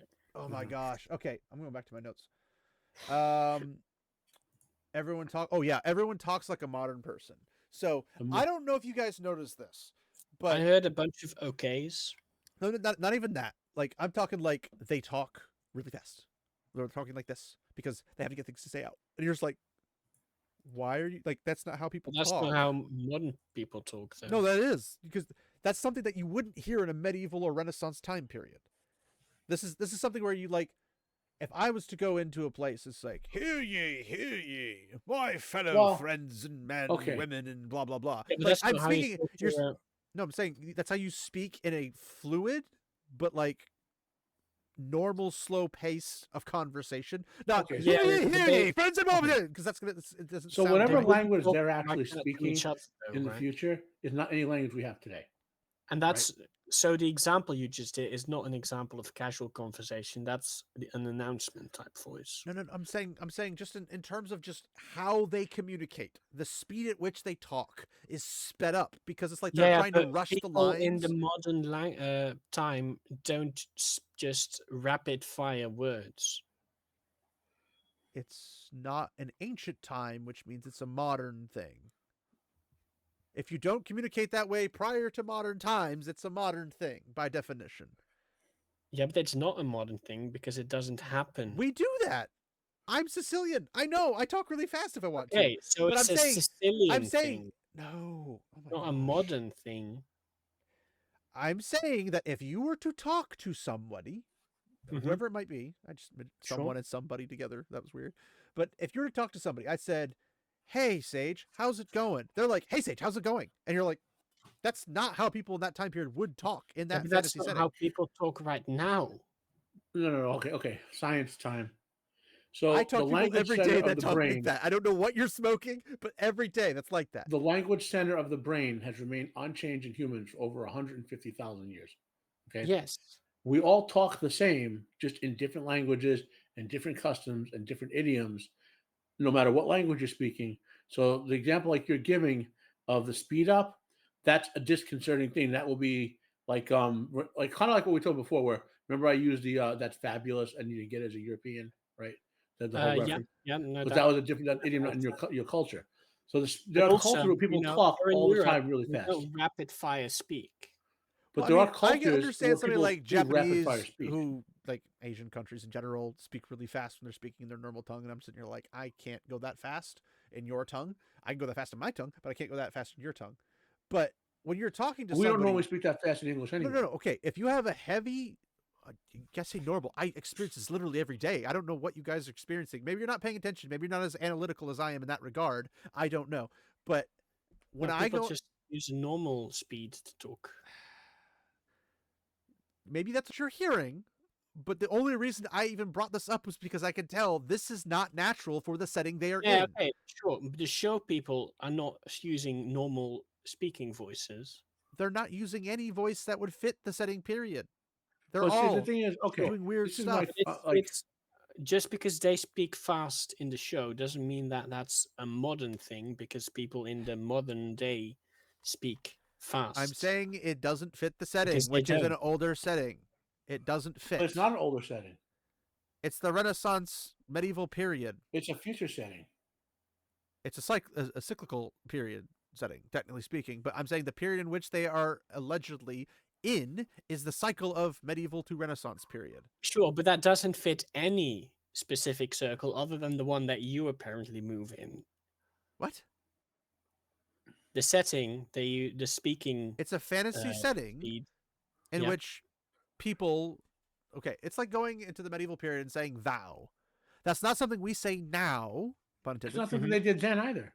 But that's a You're saying that language they never difference. walked around and said, "Thou dost this greatest No, thing"? they never spoke like that. They spoke English remarkably similar to what we do. I've heard the old English prior to English. This, English. we're and not, it that's not sounds- old English. it's- Sounds it's like Latin. that's like saying Welsh is No, the no. same Old English English way. sounds like Latin. Frisian. What? Message? Old It English sounds like Latin. Frisian. Frisian? Yeah. I'm not familiar with Frisian. Frisian is a current live language spoken in the northern bits of Netherlands and Germany. And that is basically almost exactly the same as Old English. What about old When I English? mean it sounds prior like to Latin, English? it has Old English is either Saxon prior to Saxon, or I believe. maybe Celtic. no, Closer to Celtic is a different language tree. Old English is what they spoke in Yeah, but, ancient Germany and the Roman I'm not times. saying it's the same language tree. I'm saying that's what they spoke in England. That's probably what. How about this? Well, no, When they you never read- spoke. They probably never spoke pure Old English in England. When you read, But by the time the Angles and Saxons and the other tribes got Yeah. there, they were transitioning to Middle English. when you read Mm, Lord of the But Rings, that's based on Frisian. when you read when you Yeah. read Lord of the Rings and Tolkien's writings, he does not write in what we would consider modern English. He writes in an Mhm. older style, which is completely fine. I actually enjoy it. No, Even that's if- not. That's poetry style. That's different from casual speaking style. Wait, every aspect of his thing, even non-poetry aspects of his books, are written in poetry style. All of the Lord of the Rings is written in modern English, except the Also, stuff written that sure. except the stuff written in other languages. I like the know Elven it's languages. modern compared to something else, but I'm saying the way he uses terms and the way he uses words is not how we That's constantly do what's them it called? now. Poetic. Injustice, apparently. Yeah, poetry style. There's a name for it. But he uses poetry when it's poetic. He doesn't use poetic when it's not poetic. Ah, shoot. 1 second. All right, continue. Sorry. Repeat that. So most of what we see in Lord of the Rings, when characters are talking, are some really casual conversations, and we don't see the hobbits saying, "Thou art awesomeness, Gandalf." I'm not saying they're We talking never like see that. that. I'm not saying they're talking like that. I'm saying the reason I've talked to some people who have read The Lord of the Rings, and it's just that they attempted to read it for the first time, and it was a very weird way for them to understand it because it's not the system that they're normally used. Because like it's the same as like Britain currently does not use the same idioms and things that we use in America, even though we both speak English. Sure. So Correct. what I'm saying is that the show is using essentially Americanized words in a Britain setting. It's completely Right. different in terms of how it is spoken and how it But the would be book perceived. doesn't Are you same. talking Wheel of Time or Lord of the Rings? Wheel of Time. Okay. I'm So- saying in the Wheel of Time show, it's equivalent to the setting being Britain, but speaking like American. Well, why are you thinking this setting is British? I'm not. Yeah. I never said it was British. I said it's a comparison. They're Why- different types why- of English. They're not the same. They have words that they use that mean different things than what we mean here. That's just a natural progress What's of your language, point? but it's the same I language. know, but okay. Work with me, guys. I know I'm a little under the weather, so if I get a little angry, that's why. It's bothering me more than normal. Sure. So Excuses. Feel the power of the dark side, my friend. sure, you can say it's an excuse, but you're wrong. So, or right, I guess, if you look at that particular angle, depending on how you approach it. But anyway, it's more sophistication. So what I'm Yeah. saying is not that it is a British setting. So has what are you nothing to do saying? with it. I'm saying the comparison of Britain to America is different. Thus is the comparison of the setting to the way they speak is different. It's like saying Sure. I'm going to put a Chinese person into New Jersey and not use a Okay. New Jersey accent. The Okay, problem is That's what I'm they're saying. trying to It's put totally British different. stuff in this. What? They're trying to put British pronunciation in this, where they use like bastards, etc. Well, yes, But here's because the thing. half of them are Well, that's British supposed to be actors. that's the actors. But I'm saying that lack of even language when skills. it's like you guys watch the was it a Man from Uncle? No, what's the one I with don't that? know. Henry, The word no, I get what Henry you mean with Cavill. the Henry word Cavill choice was and in a all. movie, a spy movie, and he goes to like Russia with this other guy. He plays an American, and I guess an American plays a Russian. It was a weird situation, but basically he's a British guy who plays an American, so he loses the accent completely Sure. because he's playing. Well, an he's a great American. actor. I get that, but I'm saying in the similar situation, you have him who is British utilizing the language of the setting. He's an American, so he doesn't have a British accent that he would normally have. Makes logical sense. Sure. So Okay, in this I get setting, what you're you would saying. have a normal like fantasy type style language of some sort that you would Mhm. imagine from. I mean, again, I don't know if you guys visualize Right, this in your right. head. So the point is that using the wrong words. They're behaving like teenagers in a classical theater. Well, it's I a don't badly know written how show. to What do you So, expect? so imagine if you had William Shakespeare, like the Mhm. setting. You have the amphitheater and everything. Everything's acting, but the people that are acting in like William Shakespeare's plays are all modern day, not even millennials, like Gen X or not Gen X, Gen Z, like Gen Z saying like all the weird yeet words or whatever, like the weird things that we don't Oh, really yeah. understand as old people. So the word choice is the problem. Not specifically the word choice. It's how they pronounce it. It's like saying, "All right, give me your grandest theater But that's pose." a given. No, listen. You're You complaining about have the something that is composer, or not the composer. You have the director saying, "Give me your grandest performance," and they're like, "Oh, gee whiz, I was doing great," and like you're supposed to be in like, Yes, William Shakespeare's that is time, entirely true. and they're just okay? completely like Okay, killing we the can- performance because they're not using what you'd expect. They're not performing; they're being themselves. Yes, kind of yes, a thing. that's entirely true. But you're focusing on the fact that this is a bad show with half of the actors who suck and a lot of bad I don't writing. even care if they suck. I'm just pointing. That's what the cause of that is, though. Well, maybe it is. I'm not disagreeing, but what I'm saying is I noticed this because it was so glaring. It was so. I don't even remember this from the first two seasons. Like this really. Oh no, it threw was the me same. off. It was. Well, I mean, I'm not saying the dialogue was good in the first two seasons. I'm To saying be It fair, was the same problem. Actually, I don't remember all this too was much. much First two more seasons. obvious. It was like they had limited screen time and they were rushing through their words. well, it's and- probably because the actors are tired and just want to get through with it. That's fair. again, that might be possible, but again, their behavior and everything was not like a modern smugness is like like that. They're like, this is what your fantasy would be like. Smug, like, are you sure about that good stuff? Like they're totally different attempts, and it was so obvious because I was like, I don't even feel drawn in because I feel like I'm watching a modern, and I mean, ironically, it is a modern rendition of this perspective. But I'm saying like. Specifically for the modern audience, right? Yeah, that's probably another reason it sucks. But my point is that the way they talk, how they talk, the speed at which they talk, everything is wrong for what you'd perceive of a fantasy setting. Now, I'm a visual reader, so when I read The Wheel of Time, I'm playing it like a freaking movie in my head. Every time words come on the screen, I can put it and fit it in the fantasy genre with ease. What they're doing in the show does not fit in that genre in the slightest. Maybe you have to Well, go that's been rewatch since it or the something beginning. and then look for it. But if you rewatch the first 3 episodes, maybe just one of them, you'll see like they're like They're going back and forth really, really fast. There is no Mhm. dramatic pause for even a split second. It's just like they're instantly Yeah. flipping back and forth. They back have, and they forth, have and to back and forth. exposition dump all the stuff that they forgot to do Yeah, in but season it's 1 not and an 2. exposition dump. It's how they exposition dump. The exposition dump Yeah, but itself is because they poorly have done. to fit in all of the exposition dumps they missed, they have to But rush you through it. could do that exposition dump, but better. So you Yep, want to add they- 20 minutes to each episode? It would take 20 minutes. It might add 3 minutes. I'm just saying they're running through this really, Yeah, So you really want sure. it to fast. actually be a good show. I'm Yeah. saying if you're even attempting to make even anybody who's familiar with fantasy books This be Okay, familiar with whole fucking We get what you're thing saying, could have just but, been like, what you're summarized doing I'm is as- saying- pedantic. Leave me alone. What you're They saying is suck. this, right? Like, let's say That's someone it. sets your foot on fire, like, and you go, "Oh my god, my foot's on fire," and you say that sucks. It's obvious your foot being on fire sucks. Yes, but that sucks is not a term they would use either. My point. They're No, your using point terms and is you're everything that don't complaining fit. about something we all agree with that's obvious, and like it's been that way since the beginning.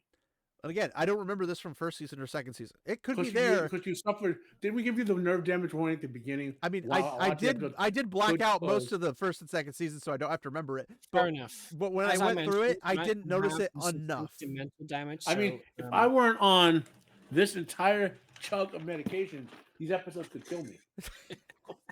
They still can. Don't worry.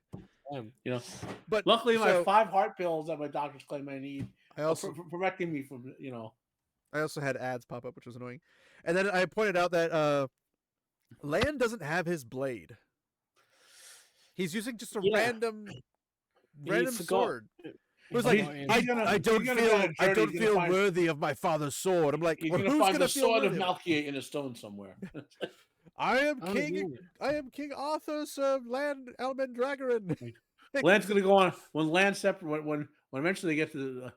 Do you think I they mean, can I actually guess kill it makes sense, right? Land when they being when they part fa- of when the they Mandragoran when they family as a kill close relative Moraine, to the Pendragon right? family, right? They're related, I Well, guess. the Pendragon would be Otter Hawkwing, but yes. Yeah, but when like they the kill Pendragon and the Moraine, right, Mandragoran, guys, how long do you think she'll one of stay them is a dead? branch of the other. Hold on, say that again, Matt. So when they kill Moraine, how long do you think she'll actually stay dead in the show? Oh, I don't think they will kill her. Like 2 episodes or a cliffhanger? They won't kill her. No, they'll do like a cliffhanger. Nope. And like, well, because they They want to get might- that dramatic moment where everyone just, They oh my might god, do- we treated Moraine like crap and now she's dead. Nope. I don't think she's gonna get killed off. She's Maybe they'll do the a main, she's the fake main out. character, so she can't go away. They might Maybe set it they'll up like do- she's gonna die, but then they'll swerve right at the I last think second. they'll do it like Maybe they'll do try like to go for a the actual Gandalf moment scene, where she'll then- she'll Well, die in the first, season first finale. we have to see if she even goes through the red doorway, the turn on Griel. probably. If she doesn't go through the doorway, it's not happening because I the don't only think the they only will way kill she the knows to set zone. things up with Lanfear and that whole scenario is because she went through the red doorway. She already knew how it was going to happen at the docks. She knew the time, the place, and exactly. everything. So I don't think they will do anything remotely related to alternate dimensions in this. yes, I don't think they will. But They my won't even point, show it. my point I is think that she'll go through a the door. only way for that to happen would be for that to happen the way that it happened, unless Yeah, they but, like, just I mean, completely throw off a whole random They story. which probably never won't do. do the eel fin because the weird looking, right? And The they eel Well, they fin and won't the eel show fin? it. What I think they'll do They have to be inclusive, so you gotta have the is- freakazoids in there somehow. at the end, like so the whole. I think this is going to end with him being a Kakarin this season. Like that's the end. Of You think it's gonna take them 5 episodes to get Yes, through Rudion and go to the Elkardal? I think Moraine is going to jump through the red door. I'm going to say it at- ends at tier. I don't know Well, if he'll even okay. go to tier. He's got to take an I'm Aiel army. to guessing tier. they go to the waste next episode They're in and the then waste. figure out. I think they'll do. Sure, what but they'll do they'll is go this. to Meridian next episode. They're They're at Rudion, aren't they? No, No. I don't think they've arrived yet. No. But they get there, they do it in one I episode, the thought whole they were meeting flashback. everybody. And then after that, episode 5, I'm guessing Alcaid Dal and the Shido problem. And then 6, 7, 8, they go to Tia and do the whole Tia thing. Rudion thing. Oh, See, that's what I think. Doing it backwards is freaking weird. Moraine will jump through for a cliffhanger, right? And then And she'll then, come yeah, back maybe- like in her Gandalf moment when it's turning of the tide is there. She'll come back Maybe. wearing a white cloak or something like that. And Then we could dub her a I'm white cloak. guessing that if they do the Moraine death, then immediately after it will be, oh no, Moraine died, and then oh, she's alive. Luckily, No, we found her. they will Gandalf her. They will do it like 2 episodes later or whatever, or the Maybe. opening of the next season. Oh She'll get- yeah, no, I can. Yeah. Okay, this is how it. you Moraine get what I'm dies, saying, bro? You get what I'm saying? disappears. Rand goes to Tyr, and then there he has to fight one of the Forsaken, and then Moraine in Gandalf form comes back and kills the Forsaken for him. I gotta say, long hair Rand was really gay. Yes, He didn't Well, it'll have be the female Forsaken because Rand can't kill female Forsaken. true. Like he'll fight the male Forsaken, but But the maybe the female female Forsaken will just survive. yeah. They will join up with. Also, the Lanfear. Maiden's Kiss thing pissed me off. Yeah. And then obviously the so- Elaine and Avienda thing that never happened. I have been Mhm. getting in fights with people over this, and I will die on this hill because I'm right and I know it, and they are obviously not. And- In this case, I would agree with you. Oh, don't even. Oh, right, that smug face. Anyway, how Aiel culture is, because I talked to some of the guys in the Bulgarian group. People keep reading into how culture, the Aiel culture works, and considering it's my favorite culture, I've studied the crap out of it as much as I possibly could because I love the culture, and its in totality and how it's presented and everything with the warrior society, with honor, Jiito, duty and obligation, all that stuff. People have this inclination, and they do this even with the warders. So, like for example, Alana. Does Alana in the books get it on with both of her warders? Or no, wait, sorry, Myrelle is one because they blended Myrelle and Alana together in this. So Myrelle sleeps with her warders. Does that Not mean in like quads or threesomes or whatever? But does that mean? Well, I mean, maybe it is. They might be double teaming her. I don't know, or double stuffing her. But that does not inherently mean that they're doing each other. Like the warders themselves do not just Well, no, I think stick Jordan. the dick in the poop slide. That's not how that works. Correct. I think Jordan wrote the. It's not even implied. They just assume that, well, if there's 3 people involved, they're doing every individual one. Because that's how their that's how their left wing crazy culture works. But it's not even left wingers who think this. It's just it's the. Don't you normal know? thing Have for you ever people. seen the thing where like if some he say they them it LG whatever who has blue hair and ambiguous gender asks you out on a date and you say no, you're sexually You're biased. homophobic, yeah. You're trans or homo. I have some funny stories to tell you guys later. I'll just remind me, and I will. But Let's just summarize it as being a bigot, right? That's so the all-encompassing term. which is also a funny word since that's not how that word is used properly. But anyway, Like don't you? Didn't you? This is actually a scandal, by the way. I was watching a what was this? I guess you would say a centrist lesbian YouTuber. I can't remember her name right now. She used to be a Such thing left winger. exists? That's a Well, choice. you know how everyone in America became like the left pushed everyone to the center or the right type of thing. Yeah.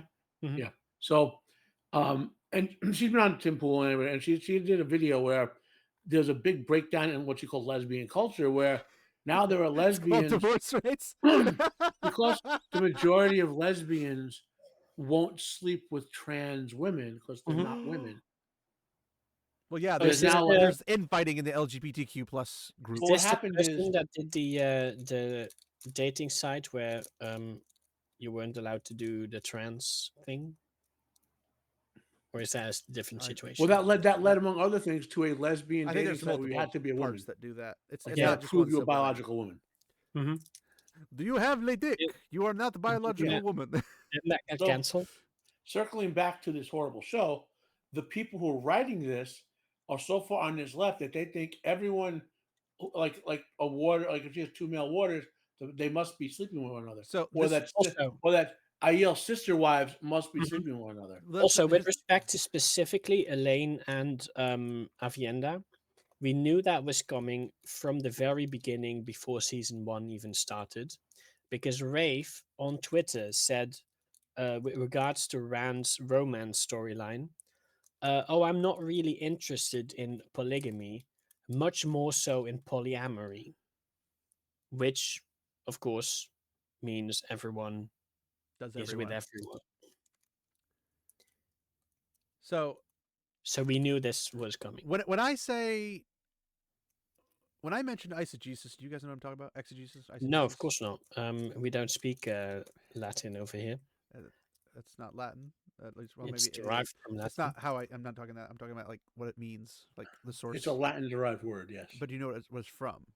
No, of course not. Well, Well, you say of course not. I can't tell if you're being sarcastic or serious, so that's why I'm I asking. know where it's from, but I don't ever use it, so I don't really know what it It's means. a in philosophical context. term. So, in philosophy, exegesis is like you read, and what you're reading is what it is. Like you read the context, you understand the context, and that's what it is. Well, Eisegesis is when you read, you look at the context, but then assume more than is actually there. Also known as Maybe it's Greek. reading into it, or read between the lines, kind of a thing. So, in every situation, they have these relationships. So far, they have been nothing but reading between the lines. So, obviously, because Elaine and Avienda become first sisters, they had to get really, really close. So, if they're first sisters, they must be banging each other. Because what else do they do? They sleep in the same bed. Well, yeah. well, remember, That's not the. Have you ever gone to a sleepover? There's limited space, so you sleep in the same bed as somebody else. It doesn't mean you're trying to shag remember, them. these left wing weirdos want to normalize, It's what's actually Greek, apparently. yeah, it is. It's a Greek word, but It means to lead out, but whereas these eisegesis weirdos, is to lead to part draw of their in. Yeah. LGBTQRDBBRDL plus Sorry, I logo. didn't know that one. It's What's You that? know, reading it. well, It they doesn't want matter to to try to me. normalize abhorrent behaviors like incest and pedo. They're They going to they the extreme kinks, basically. well, I mean, I wouldn't even call the last two kinks. To be honest, I would I call mean, them I would abhorrent call them behaviors. kink, but that's because there's so many No, because categories. kink could be handcuffs or whatever. I mean, that's Yes, nothing but kink's crazy. a range. It's in the range. I would not call morally abhorrent behavior kink. I mean, there's plenty of morally abhorrent behavior that's a kink, depending on who's asking. Well, I would say kink is something that no. There's no moral acceptance for incest or pedophilia. Well, that depends on your moral basis, but I'm not going to go there. There is no sane moral acceptance, nor is there Well, dear biological. Scotsman. Matter of fact, I don't have to go. There's no biological rationale for either of those. Well, I mean, one could argue that for other things too, but I'm not going to get that The way in point here. I'm getting at is it's not, but they're trying to normalize that as if there is. But again, that's not my point. My point is that nothing in the actual like written context, the written book, the written chapter, the written verse, so to speak, nothing even implies it. It's like, oh, they sleep in the same bed together. Well, yes, you can sleep in the same bed as somebody and not shag them. It's very simple to do, especially when you're straight. In sheer point of fact, up until 100 or so years ago, families slept in the same bed together. Yeah, but I'm saying like from this perspective, one, they go through an entire serious, like extremely serious customary procedure to become first sisters, where they have to have a wise one stand in for them as their mother. And then they Correct. go through this whole process where they do the whole I'm feeding them from my teat kind of a thing and all that type of stuff. Same thing as in the tower, they have the customs where they take off their tops and say I am a woman to prove that they are a woman. Obviously. It's not for sexual gratification. It's literally specifically for customary habits. It's literally all it is. And so when they're in this very serious thing, and if there's one thing the Aiel take extremely serious besides warfare, it's Jiito. It's their entire honor system, everything. They take, except the Shido, obviously. They take this very seriously. And even some of the Shido take the customs seriously, depending on what they are. But when it comes to something like having an Aiel wise one in on this whole thing, and they're like, I'm giving you my daughter, I'm giving you my daughter, and then they have them completely stripped naked so they can be quote unquote reborn, like redoing the birthing process, and then they come out grasping each other basically like twins. That's the whole first sister Yeah, thing. we get that. That's the books. I know. The books are well written. You get that. I'm saying it for people in the audience if they don't. But that whole process, nothing about it was sexual. Then we get to the after effects. And it's like, oh, they slept in the same bed or they did this or that. But notice the thing that they don't do. Every time they talk about love, what are they talking about? Rand. It's always Rand. Yep. Every single time it's Rand. It's never, I look at you and I feel like warm and fuzzy inside. Like my hormones are telling me to screw your brains out. But they never say that. They don't even imply it. Nothing's there. It is not there. exegesis. But people say, oh, well, clearly they have to be doing it. That's eisegesis. They're looking into it and saying, oh, there's more here, when there's obviously not. There's literally less than enough to be there. But then you have this for all the different things. If you have Min, Avienda, and Elaine falling for Rand, well, all three of them must be shagging each other's brains out when Rand's not around because, they all married the same guy. But that doesn't happen. Not once. Not even, it doesn't even happen 0 times. It doesn't happen at all. It's not even brought up to even be counted.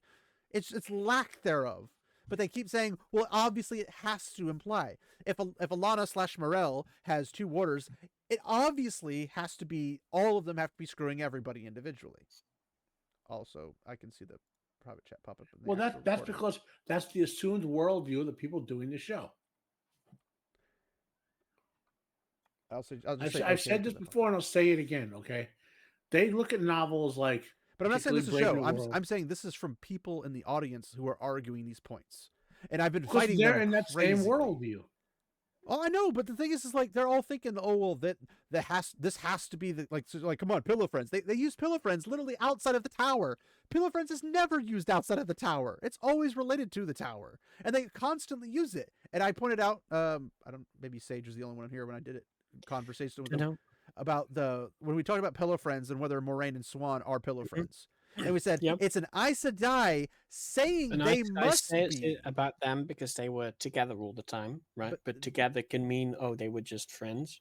We can also see how they together without being together sexually towards another during New Spring. Yes, but the big thing about that particular phrase is that they're saying they must be. In other words, it's their belief, their view, but not actual specific. No, well, I'm saying it's the Aes Sedai thinks they are, but there's no actual evidence in their mind. It's 100% true. Yes, and that's how they get the whole Moraine and Swan whole lesbian thing for no reason whatsoever.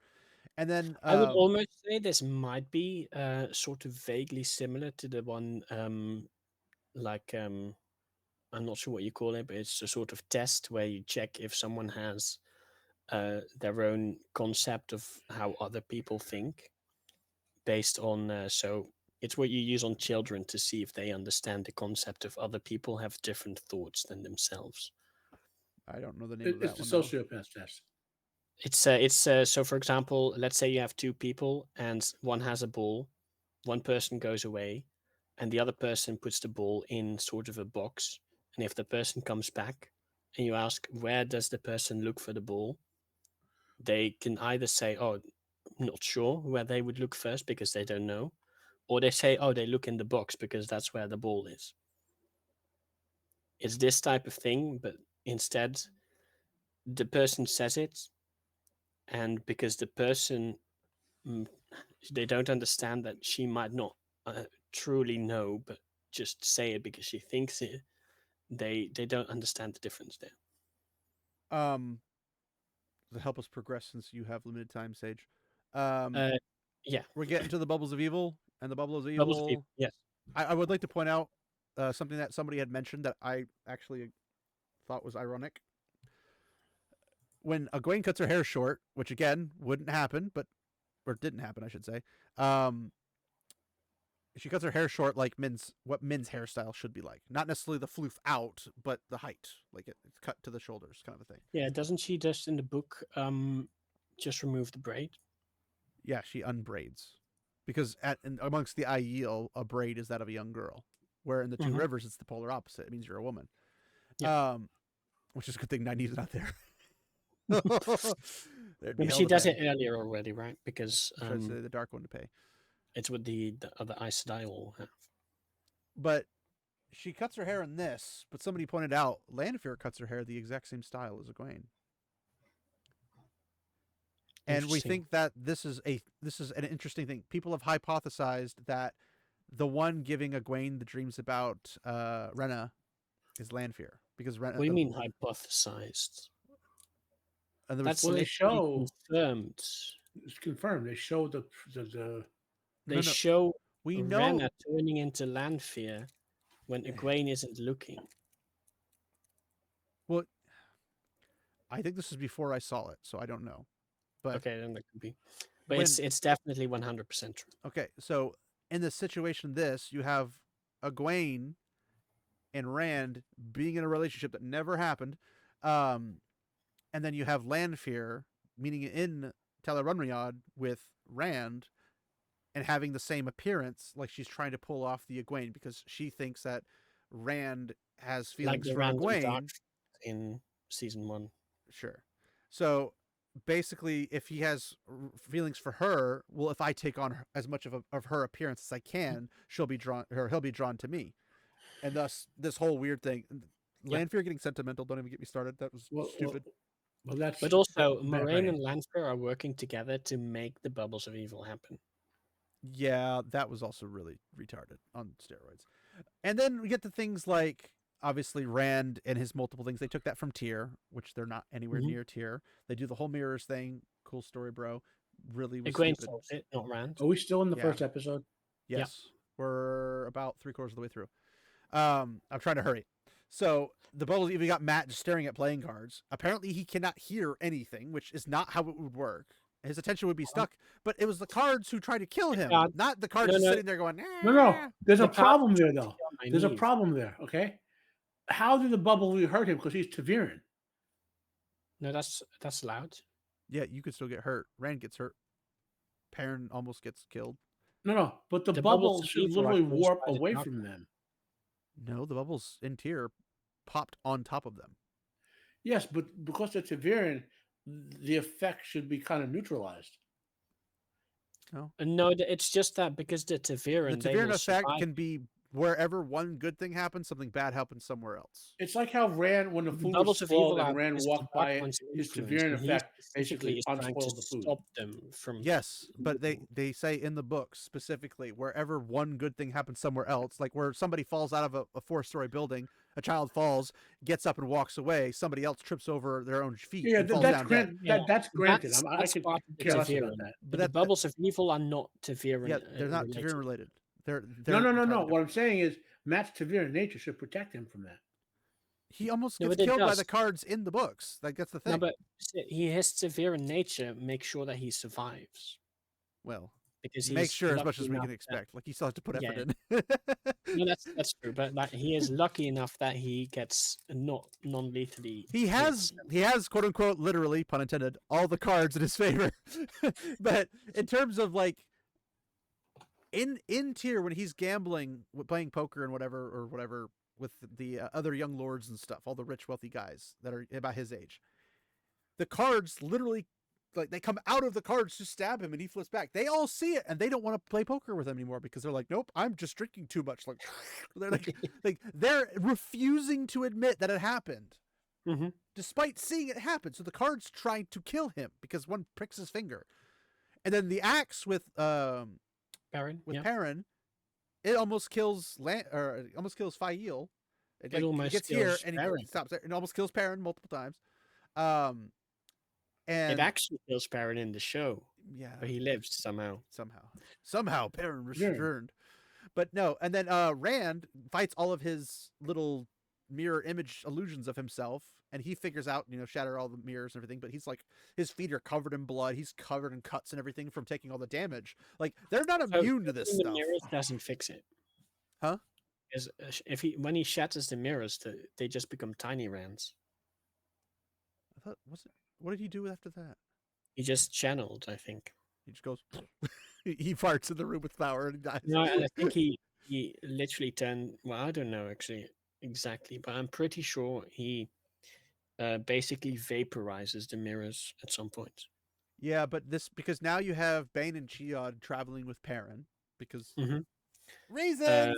Yeah, and Gaul is just not there. Well, Gaul's dead in the cage. Remember, they found a stone dog. Maybe.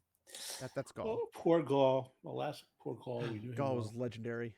And that was the other thing that I was trying to play into because people think Bane and Chiad are lesbians for each other, but like no, not really. They've never shown any signs of that at all. They're just really really close after their clans have had a blood feud. Like they shouldn't like each One other. of them clearly likes men. Well, they both technically like men, but even to the point where Gaul wants Chiad, who he has blood. Their clans have blood feud.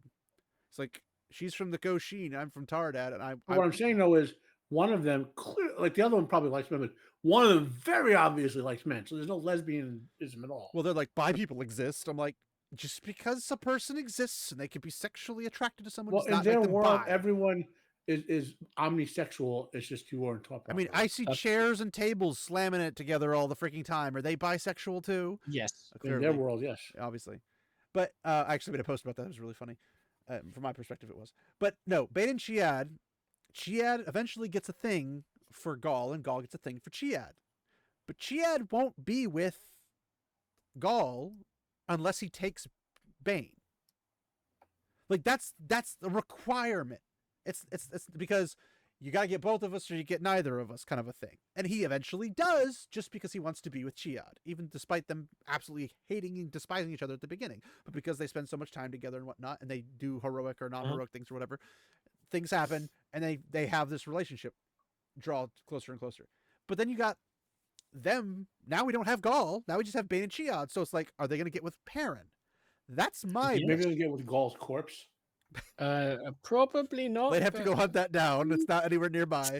Maybe they saved the vital parts.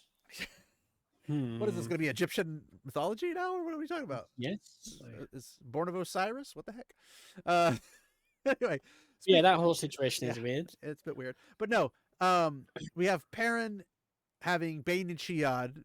Fail's not in the picture as of yet. Personally, Fail's the only part about this entire series that I even think is remotely interesting. Mostly because she kind of feels like Fail. On the other hand, I don't know if she's that short, but I know she is short. she's Well, no, missing all the interactions with the Perrin actress that playing would make- Leda plays Leda. I mean, there's no. Elida? She knows how to play those characters like that. What are we talking about, Elida? You said that Fael feels like Fael. Oh yeah, but I can't get past her voice. The smoker's voice is too much for me. And also, where was Elida from?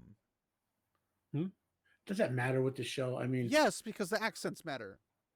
no, it matters for the book. Yes, obviously. but we're adhere to the book. If That's we how can that spend, works. look, if we spend all of our time with that, we'll be doing 15-hour rip aparts of each episode. Mhm. And That's our version of the unfortunately, Riververse. Inquisitor Sage is barred by the EU Yeah. for spending more than about 3 hours a Exactly. week with Americans. Yeah. Yes. So we So, got to be. We'll go on. Okay, so Bane and Chiad Right. are Lida is from Murandy. Problem Oh, solved. so she should have a Okay. freaking thick accent like an Irishman. Holy frick. Or a Scotsman.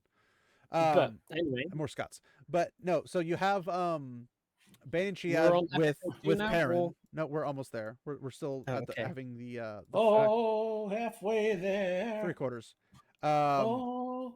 We I'm have not living on a Nynaeve prayer. getting killed or attempted killed by a gray man. You got Perrin getting axed by an axe, and even freaking Loyal couldn't freaking hold the axe back, which I thought was laughable because he's sturdier than the door, and the door stops Yeah, in the boat. So he'd be I like found grab it the with one effect- hand, and that would have been like game over, man.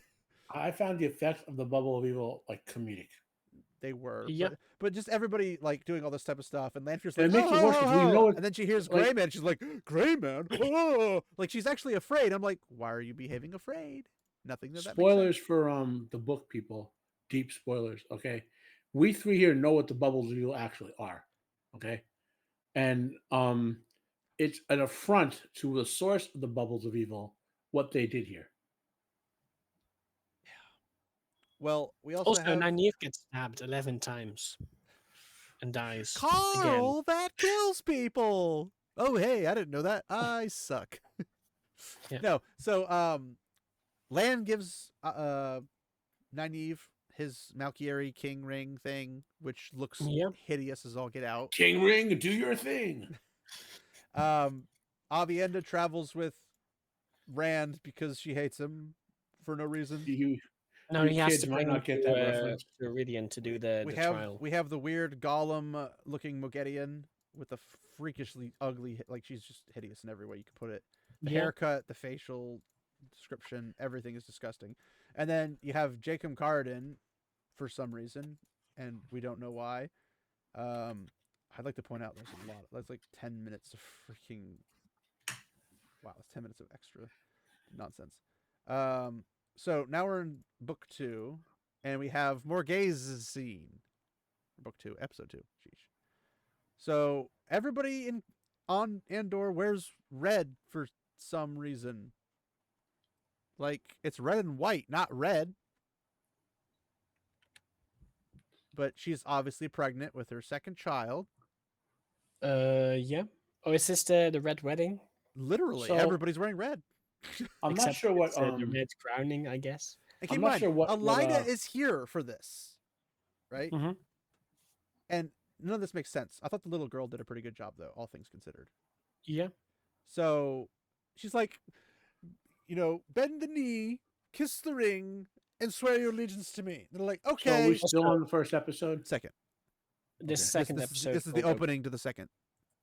So I really like how they decided let's go and do the whole Byzantine Empire thing for Andor, which is based on England, and have 2 fucking lion statues next to the throne. it's the Lion Throne of Andor was said to be gaudy, but not that kind of gaudy.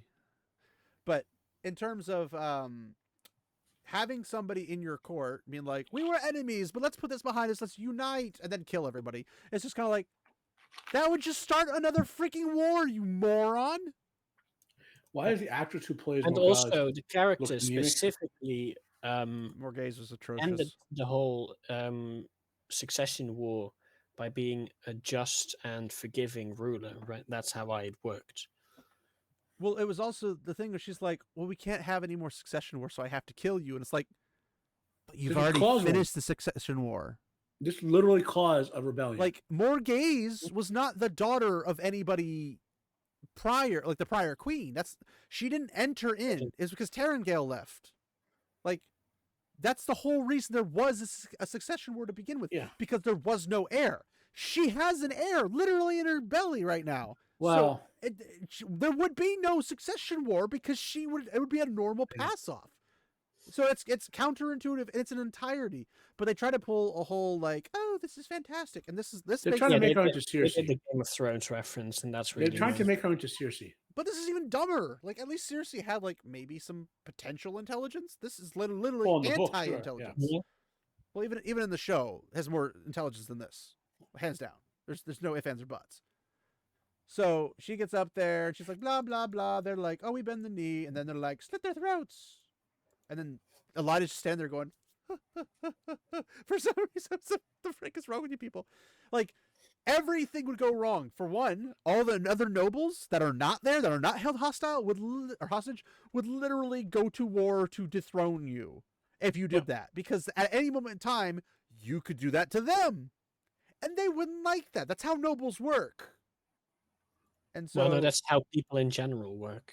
yeah. And then Elaine hears Leanne and Varen talking, and then Morgase shows up in her really stupid Mhm. what's that Alice in Wonderland outfit from the Queen in Alice in Wonderland. Ravi's Uh, there because Ravi just strolling in the middle of the White Tower would be totally acceptable. Yeah. So I'm pretty sure compulsion doesn't allow you to change people's memory. But I could be wrong. Any of you have any insight on that? So, do you know what Morgaz with the crown looked like? Reminded me of the first image that came to head Sure. in the Lord of the Rings movies. Anatar, Anatar? the facial expression, the way the hair was off the face, the crown. Lord of the Rings. You know, movies? Sauron's form is Anatar, is- the pleasing Is form. Anatar in the show? No, Sorry, the in movie. I said the in movie. You movies? said I don't remember him being in the movies. No, I He's don't in, think was there. He- It's a deleted scene. Oh, okay. Oh, Yeah, I never- don't remember.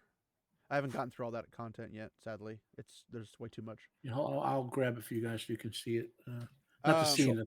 I have it still. I'm putting it in a Um, private chat.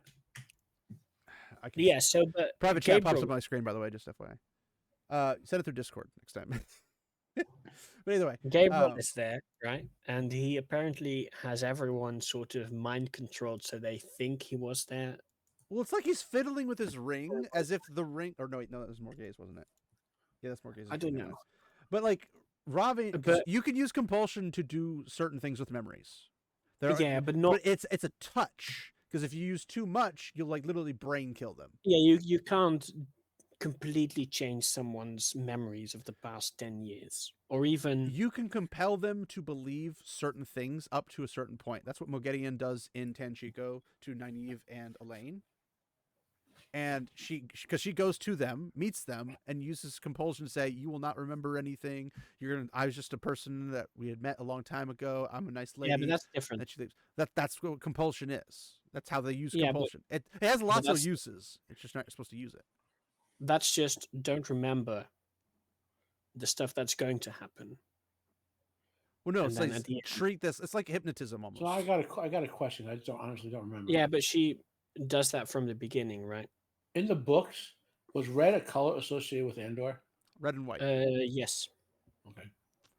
Red and white. It was they had the Not red solid ribbon. red. That must be a lot is doing, if anything. If that was that. That's what I was saying. I'd also like to point out that they didn't make They look like Morgaze. they're all wearing They red have, Aja uniforms. They didn't make Morgaze the attractive young ruler, or young looking That's ruler also that true. she's supposed to be. Like, But like, she's didn't supposed to be a didn't banger. Rand put like a red covering over his sword to signify? Well, he that was supporting- between the two factions at the time, because Gabriel was creating those factions to fight so he could gain power. And so you had the ones who were anti queen, and then the ones that were positive. No, Yes. that wasn't already there. What wasn't already there? Gabriel. No, he was moving into power. Like, he was starting things up. He hadn't taken a step in yet. So basically, because he takes all the White Lion people, which are the anti The queen, anti-Aes Sedai, yeah. the anti-Aes Sedai, anti-queen look. He was using them, which is if they had a white thing, that was them. They're mostly dark friends and Yeah, scumbags okay. and stuff. Yeah. And then the red ones were the Queensmen. And then the Queensmen were like, we're getting slowly pushed out. And then that's where we hear Bryn gets pushed out. Gabriel comes in and pushes out loyal guardsmen and fills them with his own ranks and all scum.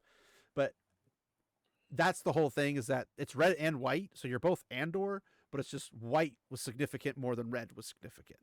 And that's the whole thing in its own self. But they just, the representation of Morgaze is the same as Swan. They're just they pick a bunch of old ladies for this.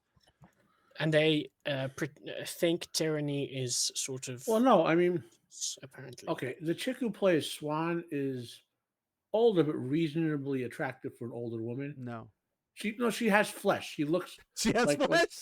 That's your standard. Well, She's look at the attractive. scene Why where do you she's say that? facing She has Morgause. flesh. Morgaze's eyes look like they're sunken into her head. She looks like she has cancer or anemia. They're both You know what I hideous in my opinion, but that's a different story. Again, you're going overboard there. Okay, No. the actress who plays Swan is kind of like a 5 out of 10. She's healthy looking. She's not just look anemic. Her eyes aren't sunken into her skull like Morgaze's eyes are.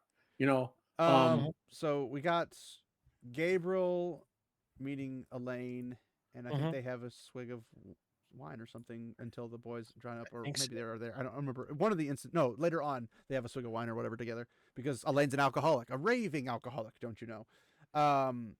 But then they have Galad and Gawain there, being all prim and proper. Gawain is not Gawain, and Galad's not Gawain. So like they're not behaving as their book's counterparts. So I don't know the point. But they get really annoying later on when they start just shagging women in their rooms to the point where it's so loud Matt's getting annoyed by it. I'm like, I would be annoyed by it too, because oh gosh, I'd set fire to their rooms, for crying out loud. But well, it does in one way. Gabriel's like the most, like, I want Gabriel to win. He's like the coolest dude in the show. I'm just like, dude, actually, most of the bad guys are portrayed as like morally respectable. Correction. The bad literal guys are the women, not so much. So in this whole thing, you got Matt being the attempted. Queen's going to speak to the Amelin at some point, and I've written down that as long as she wears the ring, right, she isn't allowed to sort of disagree, apparently. Some stupid thing like that, yeah. You know, and so I'm looking at the scene where Bane and Chad and Perrin and Loyal come out of the Waygate. Yeah, there's doors now. Yeah. Well, there were doors now. There were doors, technically speaking, to begin with. Yeah. That one. Yeah, but not in the Waygate show. The actors who play in the books, Perrin and in the books, but none of the Loyal are Waygates. It's more obvious that they're way too short. So okay, so I don't know if you guys noticed this or picked this up, but in episode 2, about 30% of the way in, about 20 minutes in, Egwene's asking Avienda what's going on with the Kara Karn thing. And she basically starts telling everything that only the wise ones would know. Yeah, exactly. Yeah, And it's the like whole prophecy thing is you not a secret in this, you wouldn't know this. and only the wise ones and Well, the clan chiefs would know this. this is an info dump.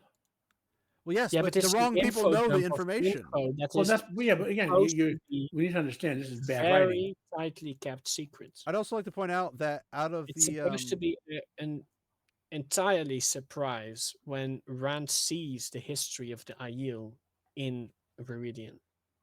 yeah, That's when you're supposed to go, oh shit. that's when the this dump is-" happens. But Yeah. here's the thing. And even like for Banshee, when they come out of the Waygate and everything, they're not scouting ahead.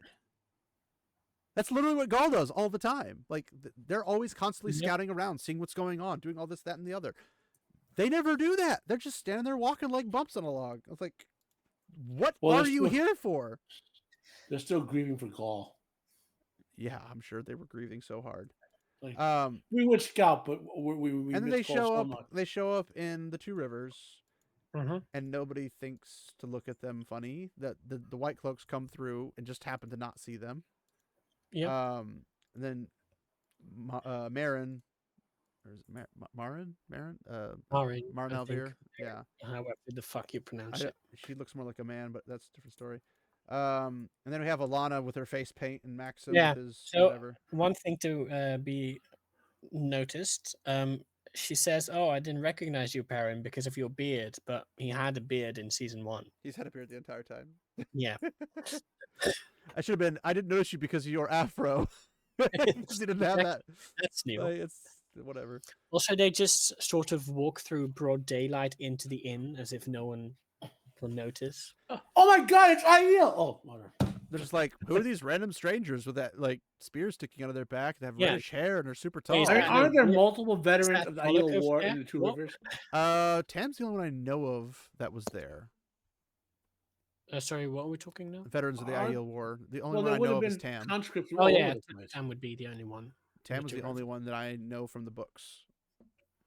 Because again, they haven't seen anybody for generations upon generations. So He's the only one who left and came back specifically because he fought in the Aiel War as part of. He the, left, elite. went to Ilion, and then became one of the 100 Companions. He was like a second lieutenant or something like that. And then but presumably he was when like number 2 Andor, of what's the group of the Ilion special guards, like they're spec ops guys. The Companions, is that them? I think the companions. That Which sounds is funny like because it sounds like it, but I'm also like that's what Luce there But and called his guys logically, do. So that's kind of but weird. we know how the real world works, right? So when Andor was raising armies for the Aiel Wars, they would have sent out flyers like, "We'll give you 10 whatever dollars." What is the equivalent? Yeah, money but is at there? this but point, see, they're isolated though. So he was gone well before that happened either.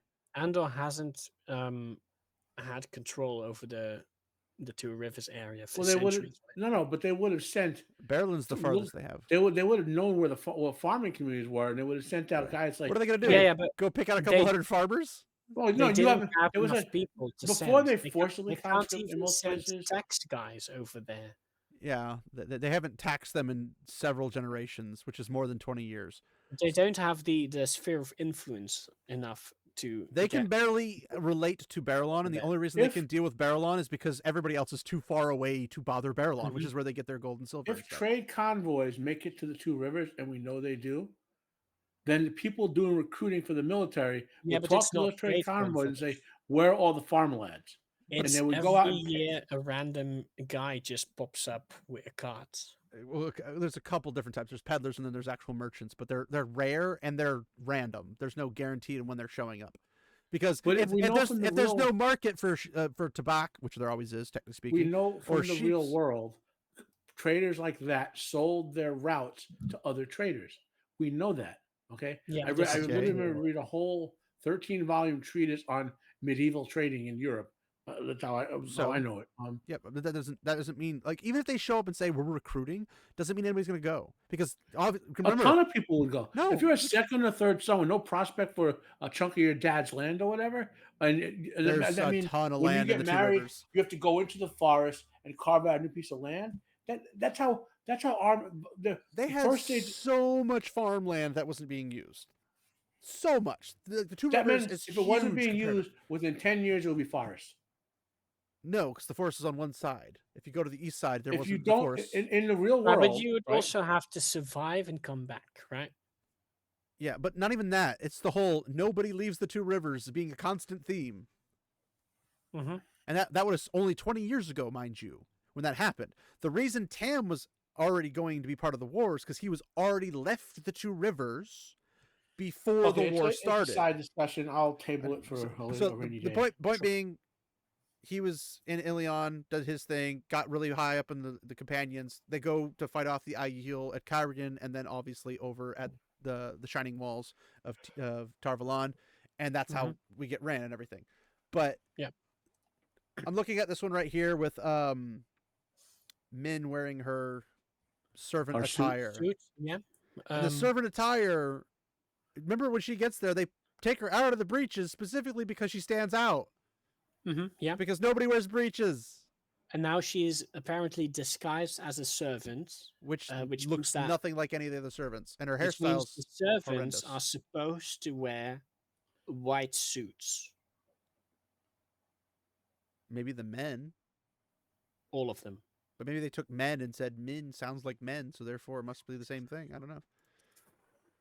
Needless to say, Matt's showing off the Horn of Valir to a bunch of novices because you know that the Aes Sedai would totally love their novices getting shagged by random men in the tower. Exactly, yeah. Even if they are the blower of the Horn of Valir. But should not be, traipsing that around either. And then you have the scene with Galad and Gawain fighting, and the awesome burn that Elaine gives Nynaeve about was like, you're the only one here sleeping with a king. We've seen this. Why does Matt look like he doesn't take a bath? Because he doesn't take a bath. He's a country bumpkin, remember? And then we have Nynaeve and Elaine basically being talked to about the Black Aja. They have to go. It wasn't Elaine and Nynaeve. It was Oh my Nynaeve God. and Egwene. Are we past the stupid sword fight yet? Yes. Yeah. Okay. So we in the skipped sword over fight, because we've already seen the sword fight. We did that last week. Okay. Well, I have to drop a comment about this. Okay. Sure. Okay. Now, sure. A show has good combat choreography when you get actual real combat tactics out of it. So go back to the Highlander TV show, right? Adrian Paul was an actual martial artist who actually knew how to fight multiple sword styles. Okay. So he often did, if not primary combat choreography on all the Highlander sword fights in the TV show. He was working with the stunt guys who did it, right? And one of the things he said in the show, which is true in life, is you always keep the sword between you and your opponent. You never turn your back to your opponent's blade. Well, And specifically, you also don't punch people with the hand you've got the sword in because. Well, I mean, you can have the sword. You can technically do that if you can't make a full. Well, swing. you do when you punch a person with a sword hilt, right? It's more to stagger them. If it's not a bucket on it, like a bucket hilt or whatever, you want to punch them with the palm, like the pommel. Yeah, no, that's fair. Yeah, it's like the reason we use a pistol whip too. But you don't actually smash run your soft flesh against the hard steel and punch them. You stab them instead. Well, again, they're doing flashy. They're not doing realistic because Galad and Gawain would have taken their sword fighting very, very seriously in the books, and they would know all that stuff about keeping the sword between you and your opponent. They don't do that because they're being flashy. They're showing off for the women because they're going to get laid that night. That's the whole point. That's their show version. Yes. Yeah. So now we're. But they do the same shit when they fight in the third episode. Well, yes, because they don't understand that choreography is something that you hire a choreographer for, and then the choreographer goes in and actually says, "Here's how you want to do it for this scene." They just imitate it because that's what they are. They're actors. They act. Now this is the point. Another point I was getting at though. There are more acrobatic ways of fighting with swords or weapons in general in real life. Okay. Sure. For example, in Spain, there's a sword fighting style which looks like dancing, but it's actually very effective. It's just like you fight with it's like some sort of long sword or rapier in one hand and a short blade, and it's like a dance. You kind of move the circular motions. It's I forgot the name of it, but or in Asia, obviously Asian cultures have some acrobatic stuff in there, right? What they're doing here, the way these two guys are fighting, is as you were saying, not appropriate to the setting. Okay, now because they even the instance, because again, if they were underneath the water like Hamar, that would never be tolerated. Well, like quite literally, they would have been reprimanded up and down, and he would have had them doing a whole bunch of workouts. Yeah, speaking just from show logic, right? because they turned the Borderlands and Malkia and all the Borderlands into Asia in the show, it North would make Asia. sense that you have Asiatic sword fighting styles If anything, they should have visually. made the Aiel Asian because it's But it's east. only No. China that's Asian. That The rest of side it might way off be the point I'm making. Okay, I'm saying it would make sense maybe not. visually for someone from the Borderlands to fight with the more Asiatic looking sword style, right? So when Land does some of those moves, being he's an Asiatic Borderlander from the show, it kind of visually fits. Yep. When Gawain and Gala do this stuff, To be fair, though, the sword styles are not people related. They're pretty much universally understood by everyone from every country. So if you find a blade master somewhere, they're doing parting in the silk. real world, No. I'm saying in Randland, because when Turok that's was the fighting book. him, That's the book. yeah, That's the book. I know, but I'm saying like comparison to what is good, which would make sense. That's what would happen because Turok would be like, "Oh, you're doing this thing," when like Rand's doing parting the silk, but they have different terms for them, different names, but it's the same exact move, despite being from totally different continents. So okay, side argument. yeah, The point I'm making so is this: what Gawain and Gallad are doing does not visually fit the culture they are from. yes, because they don't really have anything like that. But I would say, yeah, I'll just move past it. Never mind. Well, I was saying Galad is I just want to get my point because you Galad's, guys did the scene already. yeah. Galad's natural behavior, where he's very not stern, but he's like very serious about things. He would not be joking around and dicking around like that. That's that thing. Gawain treats his half brother with great respect, and would not goof off around like that either. Especially when real bared swords, because Matt, I had pointed out to Sage that they would use lathed swords, basically cloth wrapped around with like rope and everything, to basically make it so it's not sharp. You're not going to actually stab somebody and kill somebody. Well, no, real masters of any sword style fight with regular blades. They're not masters; they're trainees. Well, in the books, they used lathe. They did not use bare steel. I mean, Gawain in the show they're depicted as masters. He is more. I know, but I'm talking about what they should be behaving like compared to what they are behaving like. The only one who's not depicted as a sword master in the show who fights with a sword is Rand. Now we have who got his 5 minutes of training with Landon, by the way. We have a Gwaine sleeping with Rand and having the dreams about Rena. She rolls out of bed, and then Rand immediately goes back to sleep, and boom, there's Lanfear with the exact same haircut thingy, and being like, "We did a lot of things in this room. Woohoo! Want to do some more?" And you're like, "Really?" That whole thing, and the entire time, Egwene's fighting Rena, and then they go to a desert, like sand desert, not a wasteland, a sand desert. I don't know why. Or no, wait, never mind. This is the dream. This is where they meet Melaine. Oh yeah. This is but that's only Melaine, right? But she gets tortured and then sort of flashes to. Yeah, but it's also the waste. It's all. I'm sorry, that wasn't Egwene that rolled out of bed. It was Lanfear. It just looks like Egwene from the visual. But an Aiel woman in the desert. It's a wasteland. It's not a desert. Matt's getting annoyed because he hears all the noises. Yeah. And he even says "coming" as he comes to the door, which I thought was hilarious. Coming! I think the actress who plays Morgase ages 10 years for every 5 minutes in advance in the show. Yeah, pretty much. That's true. Yeah. Matt and Min have the dumbest relationship, and it's all purely skippable.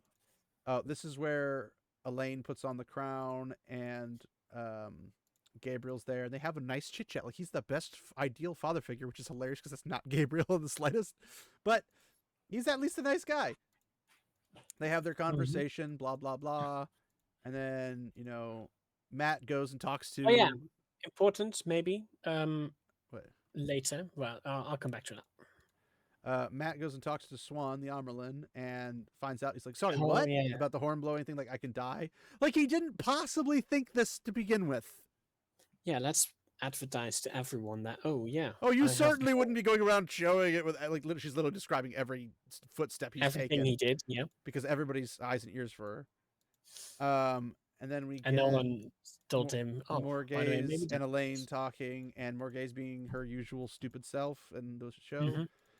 Elaine being like, "I'm not leaving," and then they're on top of a mountain, and that's What? Rand and Moraine talking on a mountain. Oh And yeah. then we go back to Alice in Wonderland, Queen of Hearts, doing her weird outfits. I think they're ridiculous. We're traveling in the Aiel Waste, which actually looks like a wasteland now. And then, there's a desert on the other side of it. Oh, here's a whole bunch of Aiel. Oh, here's Mullane, Yeah, and there's for some Ruark. reason, Avienda is angry at Rand What do you mean for some who- reason? She's always been like she's not been ever not mad at Rand in the show. Mhm. But they are supposed to be scouting around, right? They're making the Aiel seem like Native American Indians, and I'm pretty sure that's half the castings, ironically. Yeah. Also, there's a Malkir Aiel now. That's in the next episode. Oh, is that okay? Yeah. Never mind. Try to keep up. Did Or, we say anything about Baron right. and the two rivers? Yeah, you'll Yes, have we like covered that. give us your tired, your So- poor. Yeah, your but whole also matches. Baron's yeah, family to read is through. alive now Well, it's because they weren't killed. Remember?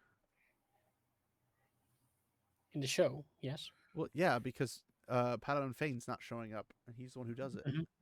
Mhm. Under the White Cloaks group.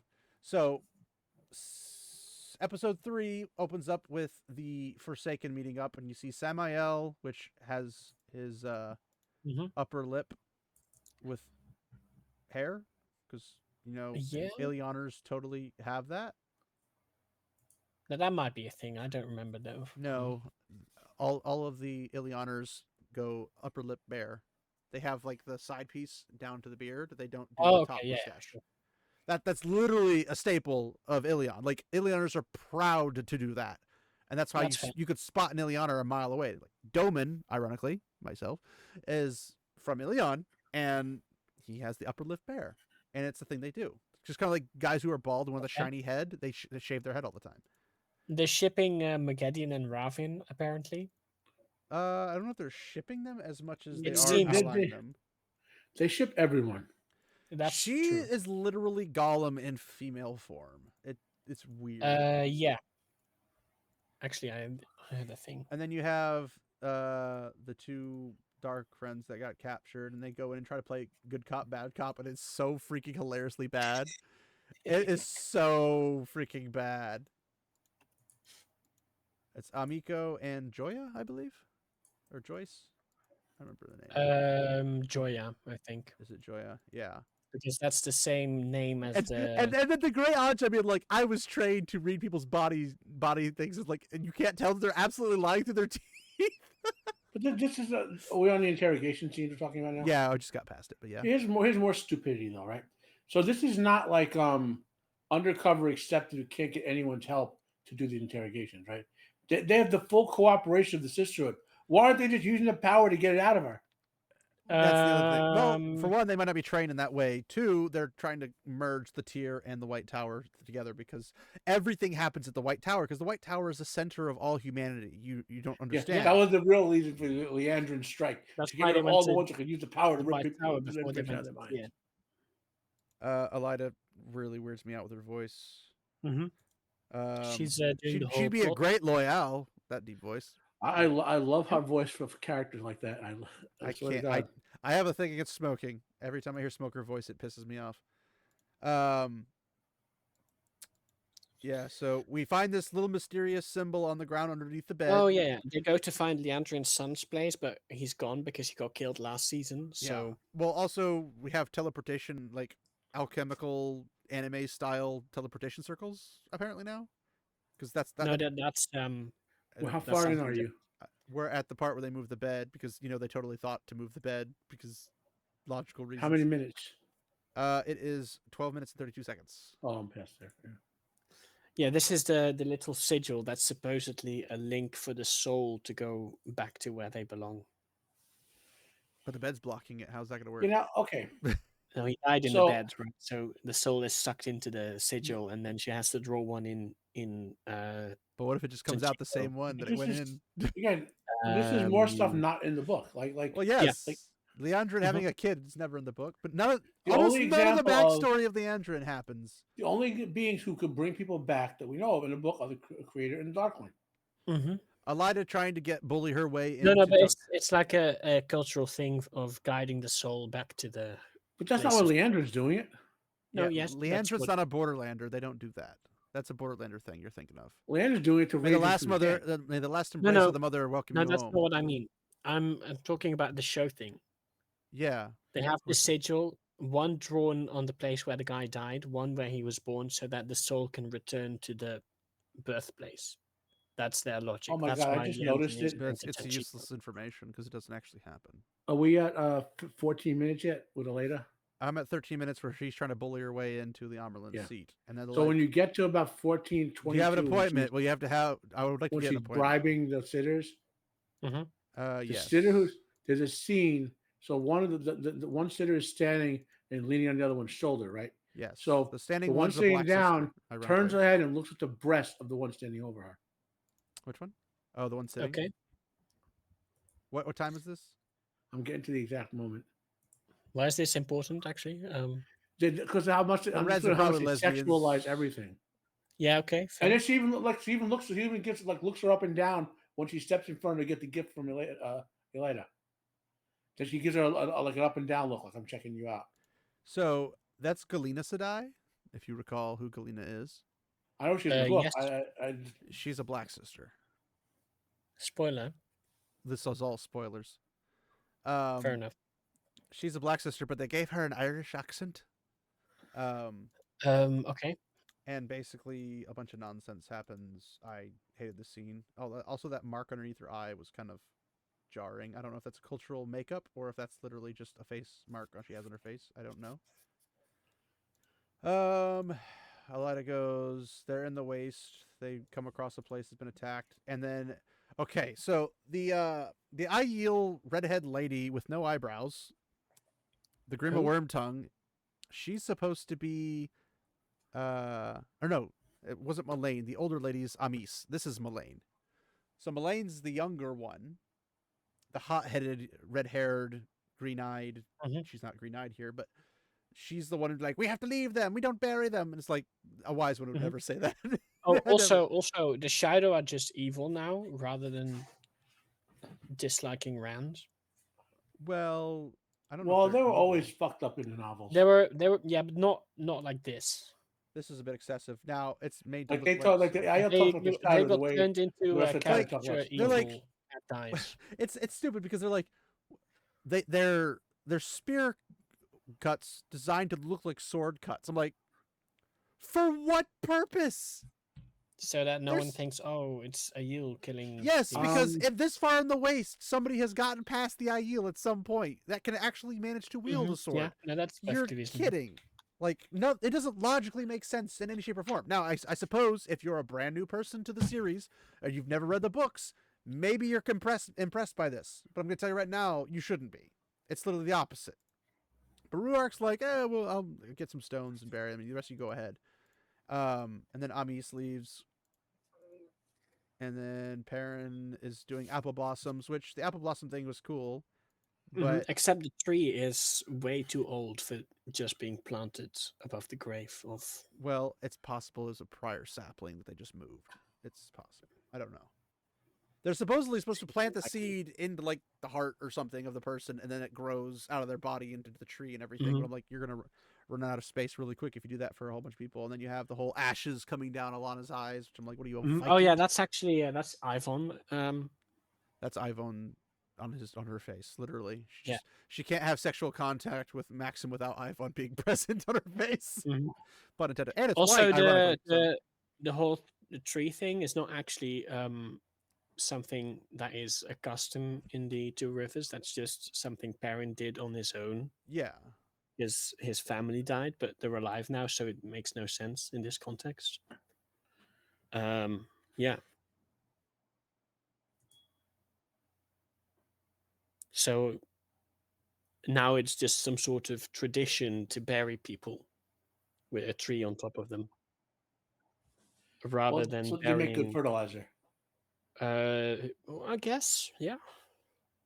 To be fair, Could be good for decomposing bodies would be good fertilizer for that kind of stuff. But I would like to point out, I don't think we've ever actually seen the Aibara family in the series so far.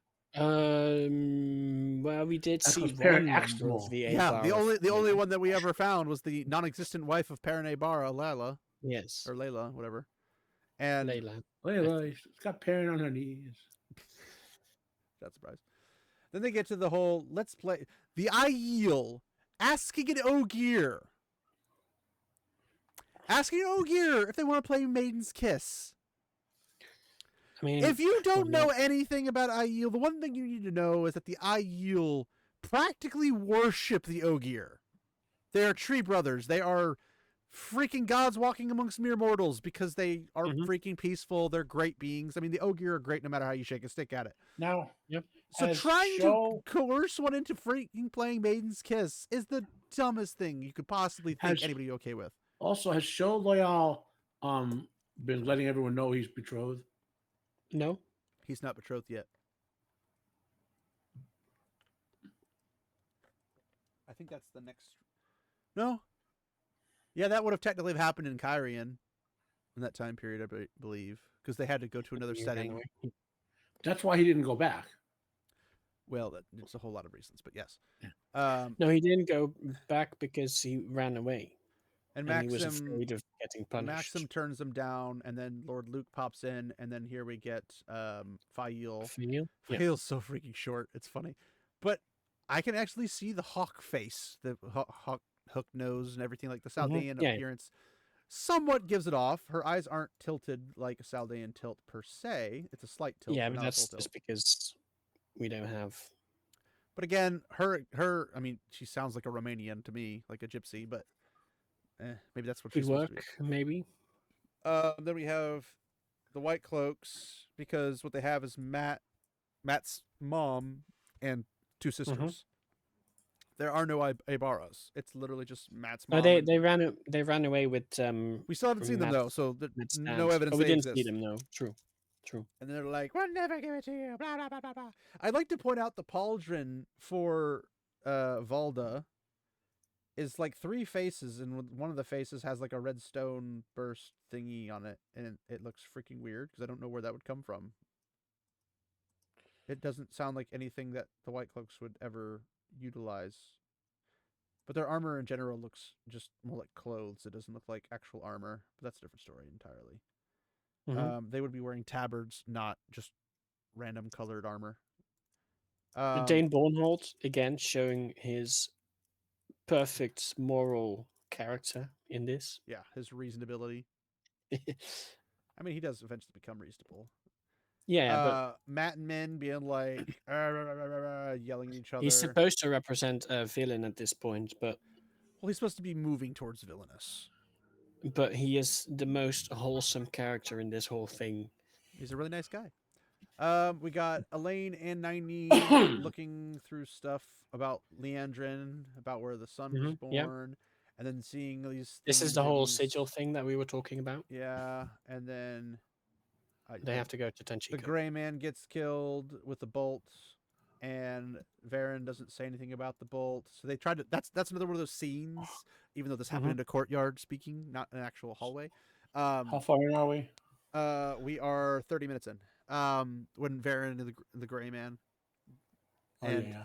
basically, it gets really irritating because it's like it's so close. You almost had it, but I'm pointing out that the reason they're always inside the tower, like the training grounds is in the tower. All these things take place inside the They only actual have a tower. single set. They only have a set. They don't have a patch of ground outside, which is funny. They have a town, but the town's blocked by, you guessed it, the set. So it's like, wait, you couldn't just build a freaking like distant wall or something around that you could CGI in the background and just have a plot of ground outside on the tower grounds? Because tower grounds does not mean literally inside the tower. It means it's the tower's territory. And there's grounds like you don't put your stables inside; you put your stables on the outside to keep the smell from walking. Yeah, everywhere. so there's supposed to be a walled fence, essentially a wall. There's the around shining tower. walls around the all of Tarvalon, and then the White Tower itself has a separate set of walls that separate it from the rest of the town. And that then there's like separation is what it is. super thin bridges. Yeah. And then there are places where the warders do their stuff for training and whatnot, and there's actually a specific warder training area. And then you have your stables, you have your your guardsmen barracks my and stuff. God. Seven quarters. Oh, you guys on the wedding yet? No, Wait, that's that was at the beginning of the episode. We're way that's No, the beginning of the episode 2. We're on the episode 3 episode now. 3 wedding. Is there a... Oh, we're about to get there. Yes, the time the Janchiko one. When the dwarf Sedai is Oh, that walking one. in, Yeah. Okay, that when the wedding. dwarf Sedai is walking in, they show her from the back. She has Anti-Entity's haircut from Road Warrior, from Mad Max Oh. Beyond Thunderdome. Okay. Mad Max thing. Yeah, they're all doing this I'm a Viking hairstyle thing, and it's silly and ridiculous. Also, Tanchico is Anti-Entity a who Tina Turner played random in Beyond Thunder. rainforest hobo village. Yeah, it's freaking weird. But this is the thing, and I had to post. I posted about this to somebody else because the idea that like this whole thing, they're making up content for Leandrin to give Leandrin screen time. Correct. Yep. One, this never happened. What happens afterwards, technically speaking, happens. Like they're in her mansion or something that she has, or they acquired. From No, somebody. they steal it from someone. Well, it's a dark friend, but yeah. Well, 90% of Show Leandrin's stuff never happens. I know, but the whole concept where she's like, I was abused and sexually abused and blah blah blah blah by a man when I was only a little girl. Also, And it's like, note, but note. that's not a thing. Important to note, that guy is the father of Leandrin's child. Who is? The one she rips his heart out. Oh, what? But the child is older than him. Correct. That doesn't make any sense. How Yeah. is he even like even no matter who it was, it couldn't have been that guy regardless. She was 13, I think she says, when they were supposed to get married. Or whatever the other. Also, And, notice, he was negative 64. notice how the And veils he was already old back then, I think, maybe. Notice how the veils for the Terrabonners are like full facial veils. Maybe he's they're that one not guy like that lives veils, like a long Because time. the veils they have are transparent, for one, so you can see through them. Mhm. Two, that's how you see their freaking ginormous handlebar mustaches that are literally comical. Three, they don't cover the entire face. Yeah. Four, their entire like setup is like literally so random. Every single one of these people could have come from a different country. I don't know any of them being familiar with anything. Also, those are not really veils, they're blindfolds. Yeah, it's more like they took a turban and wrapped it around their eyeballs instead. Yeah. So none of this makes sense. None of this fits. Like Mhm. some of them are doing like the I mean, it's like something you the put ball like of this, a masquerade or a masquerade that's party at a ball or see-through. something. They have like these weird systems going on. But And him, it has but to him and going has like this because- she belongs to me. Like this is Tenshinhan law. Is like this is not a law in Terrabon. Terrabon has no such law saying that you can marry a young girl and then have sex with her. That's not a thing for Terrabon. This entire scene, nothing to do with Terrabon. It's all made up because Leandrin has to hate men for some reason. Also, if Leandrin is from that place, No, it's and that you must be the place- great grandson of the man I called husband. Oh, okay. The great grandson means her son would have been dead 10 times over if that's the case. Like That's fair. that's pretty freaking far. It's like put our wedding bed in the dark, wet cell in the depths of this keep. And the bride, which is funny, the bride doesn't think that there's anything wrong with what's going on. She doesn't look terrified. She doesn't look scared. She looks like if in this magical world that they made up that this is normal, she's like, I'm fine with this. But Leandrin's Also- like, this also- isn't fine. And I'm like, Leandrin is white, and she is apparently from Tanchico, which is a dark-skinned jungle hobo village. Terrabon's place. supposed to be kind of like India. So nobody fits in this situation. But then again, they have diversity in every city, so there is no such thing as diversity in this Also, show. Tarabon is on the same latitude as the two rivers, roughly. So it should have the same climate.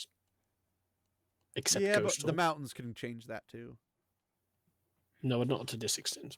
And honestly, it should be backwards because I think I had this conversation with somebody where because the rain would be pouring and it'd have to rain for the clouds to get over the mountains, and then on the other side it would be dry. But Yeah, it's so- ironically flipped the other way. So it's kind of weird. Exactly. It's funny.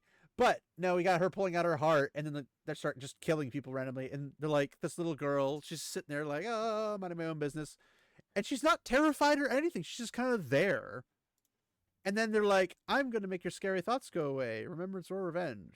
It's better not to remember a Yeah, thing. Now, here's this the is thing. the memory wipe weave Now, that doesn't exist. here's the thing. As she says, it's better not to remember a thing at all.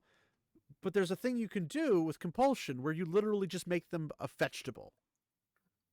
Yeah. So it's like she said she says verbally, like, it's better that you be a vegetable than remember trauma. I'm like, that's traumatic no matter how you shake a stick at it.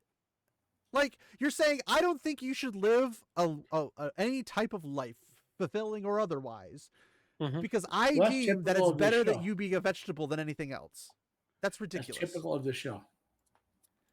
So then we move on, and Alada's like, yeah, Min, I know you're, this spy and everything. And it's funny She's because basically telling a whole plan to Min, who she knows is in league with Swan. well, she's trying to win her over. Now, the funny thing is Min's like literally got her hands shoved in her pockets and just chilling like a dude. Min has never once been portrayed as a dude. So Never. She's got the curves of a woman, and she wears breeches that emphasize said curves, and she wears everything to the point where she is emphasizing her femininity. She never once tries to do the whole "I'm a man, bro." Like never once is that a thing. But she's like really doing the whole like, let me slouch my shoulders a little bit forward, let me shove my hands in my pockets because women have pockets. But remember how I said they're excising about 10 books worth of Ice and Tower storyline? It looks like they're not going to have Elida do the coup that remove Swan. That they're going to have our ally with her, basically. Yeah, whatever they're doing, it's going to be jacked up anyway. But now we're in the waste with Amis presumably Amis. I don't think they actually talked about her name or anything, but Amis is talking to Egwene, and they're talking about the dream world. It was all really boring. I wanted to sleep through it all. Then we get to Lanfear and Rand talking, and they're having a heart-to-heart because that's what Lanfear does. You couldn't even call it manipulation. It wasn't even manipulative. It was literally just, I feel bad. Exactly. My emotions are emoting right now. Okay, so right here, now we're in the sweat tents. When she goes, there's a Sa'angreal as strong as Kalendor. Yeah, Sakana. That's when I typed out that I think that they're making there's only going to be one chosen Khal for women, and Kalendor is going to be the male version of it, replace the male side of it. Could be. There's going to be an equivalent. Is going to be something else. I don't know. It's hard to say. Because remember, I pointed out that Dwarf Sedai grabbed a statue, like as one of the. Good point. Oh yeah, no, I can see where you're going. I'm at 40 minutes and 4 seconds, right? And they're in the sweat tents, right? And I'm showing the old ladies in the show, Moraine, and then I skip 10 seconds, and it's almost the exact same pose that she's in. But notice, there's no boobery, there's no anything feminine. And there's a naked Lan in the women's sweat tent. Yeah, and then we get the whole, hey, you could have some fun, Moraine. You're a lesbian, right? Well, I don't think it's a women's sweat tent. I think there's some slight boobage. Yeah, I think it's everyone's sweat tent. Yeah, but that's not how it's supposed to. Well, for one, they don't wear any clothes inside the sweat tent. They have people like this is like the Japanese bathhouses versus Aiel sweat tents. They're doing the Japanese bathhouse. I'm pretty sure that the actress wearing the dress in the sweat tent is probably her own personal thing. Like the actress saying, "I'm not going to go naked." Well, they could just change the view shot, and or maybe just not have the. They're already doing the view shots where you can't see the boobs anyway. But no, that they show the one the Malchieri girl. I can't even say girl, woman. She's got boobage showing. It's like whooping. And also, and besides, they're professional. Get over yourself. Back, what? Right? What happened? The Malchieri also has the tattoo on the back of the Malchieri crane, and it's clear, which is totally something the Malchieri would do. Yeah, and okay, so they make it seem like the Aiel just taken every random wanderer, and maybe they would to some extent. There are some times that they have mentioned, aside from Terengale, that they have taken in people. But they take in some people, but most of the people they find, they will strip of all their stuff and have. Well, that's if they're an adult. But this was a child. I don't think they do the same thing with children. So I could see this happening. I just don't see anyone escaping from Malchier for this to happen. She would have died well before she got here. Well, the Aiel aren't like monsters. I mean, if they were legit Well, I mean, they are. refugees- It just depends on the target. no, they're not like amoral, like like if there were Malkia Yeah, refugees the fleeing children, from sure. Trollocs into the desert, they would say, okay, you can't come further in the desert, but we'll go kill those Trollocs who are chasing you and give you Yeah, some water, sure. and then you can go. You But can they go to would wetlands. they would have They to go might back out escort the them desert to the wetlands and say, "Here's a water skin. Here's Yeah. some food. Have some like go find some people Yeah. of your own kind." But Yeah, they wouldn't necessarily like. I could see them bringing him in if they're a child, especially if it's a little girl, because the shield maidens are specifically like that. But also, Or I should the say maidens in Valkyrie spirit, I should wouldn't say. flee into the Aiel wastes. Well, it was apparently her by herself. Her parents died, and she was by herself, and she made it in there, and then they brought her in. I'm like, you wouldn't have survived the waste. Mm-hmm. And also, you would have to first, to get to the waste, climb across the spine of the world. well, Which- she was very. That's how she impressed them, and said, "We got. Yeah, she can climb the world." And she's Okay, like maybe, 2 years old. maybe. There- 3 There's years a lot. old. There's a lot of We need her. silliness that just doesn't make logical sense in that regard. But let's say, well, we can assume it's true. I Okay, think so I got the actual dialogue. She doesn't say she made it to the IOA. She says, "I ran and ran till a wise one found me." So what if hypothetically in the show, not to paint this garbage, but why would there the was an wise ones Aiel- be up there? well, maybe they were patrolling. Wise ones don't patrol. They would go if you're going to patrol against the dark, you would, because you need to counter the power. Wise ones wouldn't use the power, though, right? Not They all. would against the dark, Not all wise ones can channel. Actually, very but few they of all them travel comparative. together as if they do. Well, some do, but out of the group that Amis is If part you of, were only sending 2 or 3 of them can actually. a force of Aiel into the mountains, let's say. Malane and spine of the Amis, I world. think, are the only 2 that can actually channel in the group from Ruidion. The other ones can't. Okay, if you were sending, she doesn't say that. Since say which wise one found her either, but if you were, let's I mean, say, all of the women that channel become wise ones, but not all wise ones can channel. There's That's still the way- you could if still you were be a sending, say, leader. in the 10,000 Aiel into the mountains to look, because you've heard about a massive horde of Trollocs moving south, basically. Yeah, but they would just send the Aiel troops there because that's what they'd like to But- do. But then, what if the Trollocs had with them, dark friends who can channel? Then I will they dance would- with your lightning, Aes Sedai. That's just what they do. Like to them, they would do it anyway. But also, there and hasn't. then they would die. Well, not necessarily. If there's a lot of them, that you can't kill all of them. 100,000 Trollocs backed by channelers and stuff. There'll never be 100,000 Trollocs there. Trollocs are like orcs. The The Dark Ones Aiel spawn Oasis is them out of, literally like- called the Trolloc Dying Grounds, or they call it the Dying Grounds in the Trolloc. Trollocs spawn like what was the game? Ghosts and Goblins. They just spawn. Yes, but if they push into the Aiel territory, the Aiel can overcome superior numbers easily because they have a better tactical situation and strategy for everything. They can go through and just Traditionally, destroy them. wise ones do not take part in battle. Yes, According to that becomes new after Rand Crown of goes across Swords the spine of the prologue. world,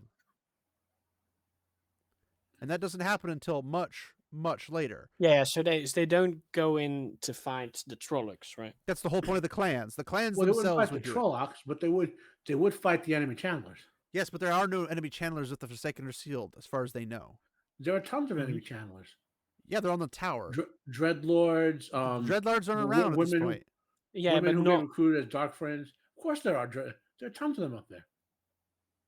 Name them. I don't remember a single chapter or anything of any book that says that they're there. That's why until they show Rand up. literally made the Ashaman to counter the Dreadlords that had Well, been because he chased knows north. there will be dreadlords. He doesn't know who they are. They don't have to be specific people. He No, but understood also the that Aiel all don't the know men that running because from they the red Aja had one place to run to, which was to the Dark One. Yeah, the sure, Dark One sure. was But the fomenting them up Aiel there. don't know this because they keep sending male channelers to the north to die, Yeah. thinking they will actually die rather than get captured. Yes. And the other side of things is that when Taim does the whole converting them to the shadow thing, they're making the dreadlords there. Mhm. That's And that's a new. blocked out. That's a new But that's thing. not what Rand said at one point. We need but someone also to I have fight to all go. the Dreadlords. Well, in he this, says to which counter he because knows they're up there. because he knows it. he presumes that there's going to be dreadlords because he says new dreadlords that the shadow will bring.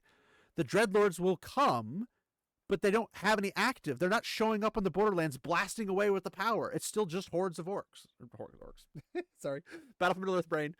Horde of orcs. It's all Trollocs and Murdrol. That's what's coming across into the Borderlands. Notice how there's a lack of Dreadlords outside of obviously Ishi at Tarwin's Gap. There were no other Dreadlords participating, because if there were, the Trollocs would have won, and they would have easily been a huge boon to them. Well, they just didn't I do would that. guess the Dark One had told to hold them in reserve until the final battle. But why would he need to if he could start the final battle early by conquering off the Because entire remember, Borderland country? we had discussion before. The point of the final battle was to get to Rand to go to his side. That's the actual final battle. Yes, but you can stir the pot a bit more, so to speak, sow some No, chaos. you can't. Rand has to be at the point where you can have that power. Then why did the Dark One send anyone to Tarwin's Gap if the only outcome was to be for them to get killed? Because he's their fodder. He doesn't care. Well, he does care, because the more of them he saves up later means there's more of them at the last battle. No, he doesn't care about individuals. He cares about his goals being attained, but his goals Yes. cannot be What is attained his if goal he to be runs out of attained? resources. It's to get the Dragon Reborn to choose his side. That's his victory condition. Yes, but you can do that by putting pressure on everything else, like destroying other nations. Dark One doesn't care if the other nations join or survive or but not. in order for Rand to choose his side, Rand has to be at the point where he was when he met the Dark One. Has to be at that point. Meaning, at that point of intellectual development, power development. Like if Rand is 10 years old and the Dark One says, "Hey, little boy Rand, I'll give you a lollipop. Choose my side." He doesn't win.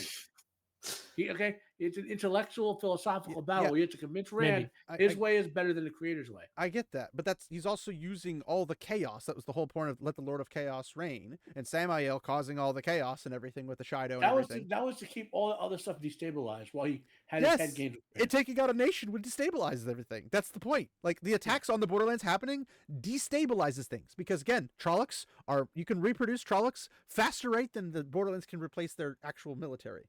So if you go in there and break them completely, that's less guys to show up at the actual fight, and which could lean him more to saying, you know what, we're going to lose anyway, so I'm going to just go ahead and join you. That would be even a bigger bargaining chip if that was the case. But that's not the victory condition. No. You can't just say, well, I'm going to lose, so I choose your side.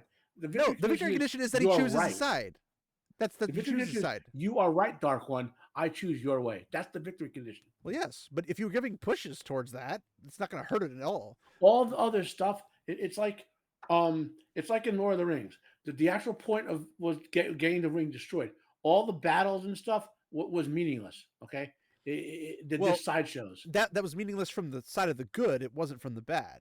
No. If Sauron's forces conquer stuff, that is more enslavement and more dominion and everything else. It's meaningless from the side of bad, but it's absolutely essential to the surviving of the kingdoms that are in the siege. I'm talking in reference to the ring. The battles from the good side. Well, no, it's meaningless to Sauron because he knows the future.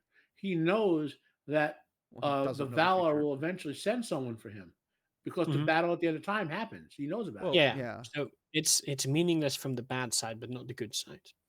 Well, also, no, I'm going to go now. See you, Sage. So farewell. Yeah. Thanks for hanging out. Yeah. Thanks, Sage. Later. Sage is correct. So you'll have to do the Perrin not getting handed over to the well, we have and roughly the match fights. 18 minutes left before credits. Yeah. So we're gonna get through that really quick. But I'm going to leave you alone with the mat duel. Oh no. Have fun. Have fun. A horrible duel. That was painful. Yeah. Farewell. See you, Sage. And until next time, I guess. See you Sunday. Yeah. So Sunday I should be there. Stellaris. Yes. Every day it's Stellaris, you're there. Every day it's not, you're not. That's how it's becoming. Well, no, that's not entirely true. That was just happenstance. Happenstance that happens every other Sunday. Anyway, only twice. But farewell. Have a good one, sir. Yes, Sage. All right. So I don't know why he didn't just pull himself up. There we go. So later, just to finish this, Sage is correct in that from the point of view of man and survival of the human kingdoms, the battles are meaningful. Yeah. From the point of view of the victory condition of getting rid of Sauron, they were meaningless. Yeah, only one way to get rid of Sauron. That's what I was agreeing, yes. That's the point I'm making about Rand choosing the Dark One's side.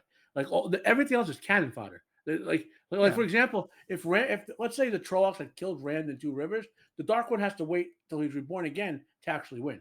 Tarmagana gets put off by another 5 centuries or whatever. Well, yes, but he could technically take over everything in that time period too. But then he can't win because he's not fighting for the world. He's trying to defeat the creator. I know, but if he takes over everything and you raise the dragon in the world, But then the creator doesn't respawn the dragon, and the Dark One is trapped forever. Why wouldn't he respawn the dragon? Why would he? Because that's how it is set up cyclical. The creator doesn't normally take active, or I should say proactive attempts on anything that happens to the world. Well, it is not normal for the dragon to be reborn continuously. It's not normal. So why is he's only reborn to fight the Dark One? So he will only emerge when the Dark One emerges as a force. Yes, but I'm saying if the force of the world, of Randland, of all the continents on the world or whatever, are run over by Dreadlords, Murdral, Trollocs, etc., and all the humans are put into slavery or whatever, one of them pops out the Dragon Reborn to hopefully turn the tides against the Dark One. Well, that one little boy gets raised in the prospects of the education system of propaganda by the Dark One. He's going to probably agree with the Dark One by the end of that. Do you remember all those alternate worlds where the Dark One won? Yeah. Well, why did the dragon was reborn there too? Why didn't he? Well, he won, so clearly whatever happened, and it worked. He didn't win. He had to go on to the next world and try to do the same thing again. And what happened again? Let's say he conquers this whole Randland world. Well, but Rand dies, doesn't go over his side. That means there's another world he has to hop over to try to get Rand to come in to be reborn in. Yeah, that all becomes a very weird system, and we're going to spend 3 hours talking about that. But the whole that pocket of the pattern, what Robert Jordan wrote. The primal battle is between Rand and between the creator and the Dark One. The dragon and the Dark One, yes. Well, yeah, you know what I mean, though. Yeah. Between the creator and the Dark One, where the creator's only act of interference is he made one soul to stand against the Dark One. Otherwise, it's all random. Which is honestly a really dumb thing to do from the perspective of a creator, but that's a different story. Well, it's not like our like God, Christian God. He's a different guy. Well, I know he's a deistic God, but my point is that he kind of makes everything and then walks away and kind of checks on it. Well, every once in a while. there's he's not like Iluvatar. You would probably like this series. It's the Repairman Jack and the Night World. F. Paul Wilson has a series of interconnected books, right? And in the primordial motivating forces for that universe, there's two of them, diametrically opposite. One of them is not friendly to life, but it values life as a property. They're both omnipotent, basically. And they value worlds and life existing for its sake, in a sense of we want it because we like diversity. We want to own it all, right? And they don't interfere too much with free will or anything. The other force is inimical. It needs to erase life, like make it its way or a highway type of thing, right? You get what I'm saying there?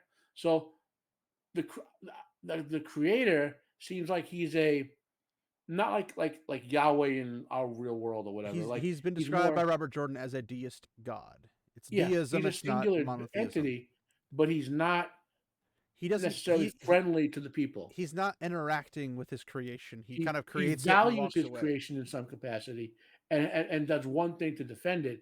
But he's more interested in the ideological debate with the Dark One. Which is funny because if he's the creator, he should just be able to wipe out the Dark One. But that's a different story. So unless they're two sides of the same coin.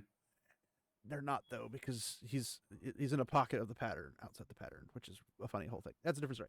We're not going to get into that deep stuff because people here are not going to be able to keep up with that, probably. We're like 7 hours in. If they're watching this far, they're fans and they want to hear it. We're only 3 hours in, yeah. Most people don't make it this far. So if you are, you're pretty awesome. So we have the scene with Lan talking to the Valkyrie girl, and she's like, what is up with the Aiel not having eyebrows? I don't know. It's getting really annoying. And not having like real red hair and being short. Yeah, they're more. Could they not have hired enough women pro wrestlers to play the Aiel? No. Well, to be fair, you don't have to be built to be an Aiel shield. No, but women pro wrestlers are on average 5 inches taller than regular women. Sometimes. Other times they're just attractive. No, people don't realize how tall pro wrestlers are. You really want a freaking goth mommy popping up as a freaking Aiel? Until you stand next to them. Now, I'm like 5'10" now. I've lost 2 inches because of my age. But I was in my high school wrestling days, I was a big guy, right? Okay. the janitor in my school was a retired professional wrestler, and he was 60 years old. When I stood next to him, I looked like I was 3 years old, Yeah. and he was only like It's like gravitas. these guys are so freaking big. It's like NFL linemen. Anyway, So the Malkieri girl is trying to like, as long as one man wears the Hedora and one woman wears the Kasain. I'm like, but there was no woman with wearing the Kasain until Nynaeve starts doing it that we know of. If there was any other woman doing it, we were not told about it. So by rules of logic, it didn't happen. It wasn't implied. There was no anything well, going on in the world implying that it might be that thing. Even Malkieri men that had the Hadori weren't wearing it per se until like that one so merchant happened. in the bad writing universe of this show, You just said this universe that narrows it down. well, in the books, uh, Nynaeve investigated Malkieri culture by reading about it, asking older people, asking Lamb when she was around him. So you knew she was actively looking into it, right? This Nynaeve has done none of that. So I'm presuming the bad writing of the show is going to have this character. Nynaeve, I think, talks to Moraine consistently about Malkier and is trying to learn about it. And that was pretty much mostly in the first book, where Well, she's I'm like, saying "What happened to that?" And because we Lamb agree goes in off, the show, yeah, Nynaeve is looking into it. Okay, in the show, book rather. yeah, I was gonna say In the the show. No, show, she's done none of that, no, she doesn't care. and so I'm presuming the writers are introducing this character to mentor, to teach her the Malkier ways. You know, the same way they had drunken what's his face teach Rand the way to channel. You know, Asmodean? as no in the show, what's his face, Logain. Oh, he's Yeah, not technically drunk specifically. yeah. He was a So I'm drunkard. presuming that this Malkier woman is going to serve that same purpose So for we get Sandy. to her talking about all this stuff, and she's kind of insulting him, and you can see it on his face. But I'm also at the same time thinking she's going to try to seduce him into sleeping with her. And they're going to do it just because they're going to make Lan, who's a man, look like a scumbag. Because far, like with the Terabon guy, the Teraboner, that's all made up. But they had to make it up for it to be meant to be icky and disgusting. Did they say the character's name? Who? The girl? The Malkier woman. I don't believe so. She says I was a Who Malkier. was the woman in the book who had the relationship with she shows up in New Spring and she says I am Melindra of the Chumai Sept of the Tardad Aiel. Melindra is an actual character and is not Malkieri. No, but remember the Malkieri wait, hold on. Melindra is the dark friend. That gets Probably with Matt. No, that's the separate point. Like remember in A New Spring there was a Malkieri woman who had a relationship with Lan. I remember the whole details, and she shows up trying to exploit that relationship in New Spring, and Lan's like, "No, I'll screw off." It's part of Lan's backstory. She was. I have to read it again. It's been a hot minute. She introduced him to like the ways of women and men. I think so. And then she tries to abuse that later by having him right then and there become the king of Malkier, like raise him up. You remember the whole storyline? She was trying to use him as a way for her to gain glory. Yeah. So what if that's what they're going to use this character for? Yeah. Well, this is supposed to be a dark friend character that works for. Well, she could be a dark friend too, but I'm saying, like, what if they're borrowing that storyline to try to add stuff in or whatever instead of tell the actual. All right. Now we are in the Two Rivers, and Perrin's like, I could turn myself in, and they're all kind of just staring at him, and they're like, "You're no dark friend," and blah blah blah blah. What would you have us do? And he tells everybody what they should do. And then Alana and Maxim talk about how they can't.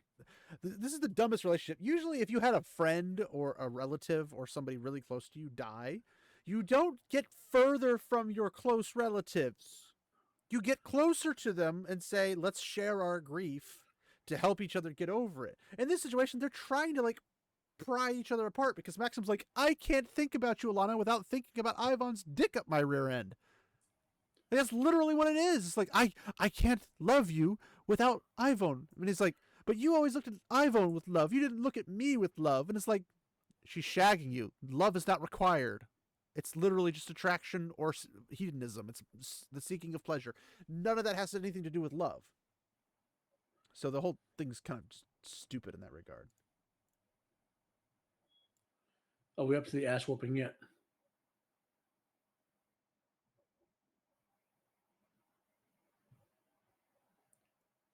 I don't know. We're at the part where Maxim and Alana are talking, and Is that before the Two Rivers? yeah, no, that's just when they're doing the Two Rivers thing where parents like I can turn myself in, does the whole spiel. But Maxim's like, why aren't we on the other side of the world hunting down the entrant? I'm like, because one of you couldn't do it the first time. You want to go back and do one of you again, and it's gonna have the same outcome. But now they're inside, and Fail comes in, says her name's Mandarb. He laughs. She's like, I'm going to kill you. And then he's like, no, it's a friend of mine's horse, which is part from the book, but not in the right place and not the right way. And it's a whole bunch of just messed up nonsense. And then she leaves. Loyal comes over, and then we have Min and Matt have their heart-to-heart. And then Galad comes up. I'm sorry, miss. Is this man bothering you? So we're getting to that part. Very protective, very selfless of you. And Matt mocks him, rightfully so, because Galad does not behave like Galad. So Min sees Matt hanging himself. I don't remember. I think that was a thing that happened. It's around 48 minutes. Oh yeah, Min, are you all right? I'm almost there. She's looking. There it is. Okay. So when I saw this, I felt envious of Matt. I agree, but I was like, please. But that means they're going to have something resembling the Elfin storyline. And then Leanne, well, no, because they could just have anybody anywhere, just hang them because of reasons. Then we have Leanne going into the Reds and saying she followed the rats, and then she's basically like, all right, Red Sitter, or the leader of the head of the Aja, you're going to come in here, blah, blah, blah, blah. And then Elida's like, well, we need a new sitter while we're temporarily not having ours. And then they go into the whole, what would you have us do? And Two Rivers be like, I gotta go get my family and my farm all up and running. The boys will keep the Trollocs off of us. And it's like, don't you remember what happened at Beltane? Well, honestly, dumb farmers would think like that. Yeah, but farmers aren't usually that dumb. Then Galad and Gawain saunter in so smugly, and it's not their characters. Now, do they think highly of themselves in the actual fight with Matt? Yes, they think. Well, you can't. One person with a bow staff can't be two swordsmen who are classically trained by freaking warders. It's like, yes, they're arrogant in that regard, but they're not like swaggering with it. They're not like, oh, you think you can beat us? Ha ha! No, it's more like, I don't think that's fair. Like, they're literally, Galad was like, it's not fair to double up on the same person. That was the whole thing. But Matt's like, I need money, so let's make a bet. And then that's where Hamar's like, done, I'll cover it. And, all that kind of stuff. Also, the show fight, like in the book, Matt was, I don't want to say playful, but he wasn't serious. Like, he wasn't in a dark place in his head. And here, yeah, he's in a very dark place. And he's a very sarcastic, witty, fun-loving, humorous person. Like, he's like me in that regard. Where it could get really dark, but you can still just be like, burn me. Dark one's own luck. Like, that's just naturally how it is. And this, he's more goofy. It's like he's overperforming. He's like you think, like, I just drink, like, like several hundred gallons of, like, alcohol and, like, wine and stuff. Like, that's more like the Matt they're playing with. So, and then Nynaeve's like, are you sure you want to do this, Matt? And he's like, blah, blah, blah, blah. Remember the wager. And then he goes in and just starts like, kaboom, boom, boom, boom, boom, boom, boom, boom, boom, and just absolutely wipes the floor with them. And then it goes back to Perrin at his forge, and Fail comes in and does her little thing. And there are problems with that fight. Like, what's your real name? She doesn't say Zareen, she says Fail. Excuse me. She says Fail, and it's not like I go by. It's my real name is Fail. It's Zareen. And it should be Zareen, but I go by Fail. Well, are they even going to give her real background in the show? Probably not. Like I said, she's one of the few things I like about the show, and it's mostly because she's the most least offensive thing in the show. Because she actually seems like she's trying to be Fail. And I can find that a bit more forgiving. Also, she's kind of cute. And they're going like, oh, we're going to go. Where are we going? They're like, oh, we're going on a trip to Tanchico. And then this is where we see Min trying to sneak aboard with them or something. I'm like, why don't you just go with them anyway? Whatever the frick. And then we have Leandrin doing her little spirit ritual thing on the floor where her son is. It says, "From where you died to where you were born." Tensei. We walked every step together. Let your soul find its way back to me. And then flashbacks of young Leandrin screaming and whimpering and everything. Again, it's supposed to be like, oh, sympathy, sympathy. There's no sympathy for her. She's just an evil person. And then we get to the part where weirdos she's talking to the other. They find the male Idom, male Idom, and it's apparently blended with something else. So it controls men, but it also does something else. But in the background is a maid cleaning, and it's Mogedion. And she learns, and ha ha ha ha ha, and then that's it. Joya and Amiko, that's who it was. The guy who plays Ruark wasn't horrible. I don't blame most of the actors for this. I mean, it's kind of hard to blame them, but I can understand. I like the gray man, Lucas Blaha. Anyway, yeah, that's pretty much it in terms of the first 3 episodes, and we have another episode coming out this week. So, yay! Looking forward to that. At least it's only 1 episode, not 3. I had watched 3 in one sitting, and I wanted to hang myself like Matt and be like, I couldn't do it in one sitting. I did it in one sitting because I only had time to do it in one sitting. That was the only time I had free time to do it. And I was like, let's just do it and get it over with. And I was miserable that whole night, and I was miserable the whole day afterwards. Unfortunately, I have nothing but free time right now. Well, if you're getting paid for it, it's okay. Well, I'm getting paid like my severance, and I should be getting my disability, but state of New Jersey has to make it difficult. Well, shocking. I'd move if I were you, but that's a different story. Well, I can't move right now, so. Like I said, it's a different story. But yeah. So if those of you who watched 3 hours of this and didn't suffer permanent brain damage or death or don't have cancer or don't need to take drugs and you've gotten this far, okay, this show clearly sucks. You haven't got TLDR at the very end of the 3.5-hour video. Yeah. The show sucks. I mean, if you haven't understood that from what we're talking about, as much as we argue over concepts or whatever, we're friends. We can do that sort of shit, And yes, I am feeling a bit under the weather, so it's also driving me to be more excitable than I usually am. I'm just naturally cranky because I'm in pain and miserable all the time. I get cranky when I'm hot, but when I have sinus drainage, I'm not particularly fun to be around either. But this is the time we had to do this, so this is what we did. But so we'll have episode 4. Oh, wait. The greatest moment of the entire series happened. I need to say it on camera. It's when Moraine accuses Rand of domestic violence against the Queen. It's better even than when Lanfear torched that city. When Moraine says, "Did Rand do this to you?" I was dying. Which Rand? Yeah, but no, like again, the whole they're almost touching on the actual plot line, and then they just swerve away from it as hard as they possibly can. And it's because they honestly don't know. They have like one person who's like, actually, there's this story, and the other writers are like, okay, well, what if we do this instead?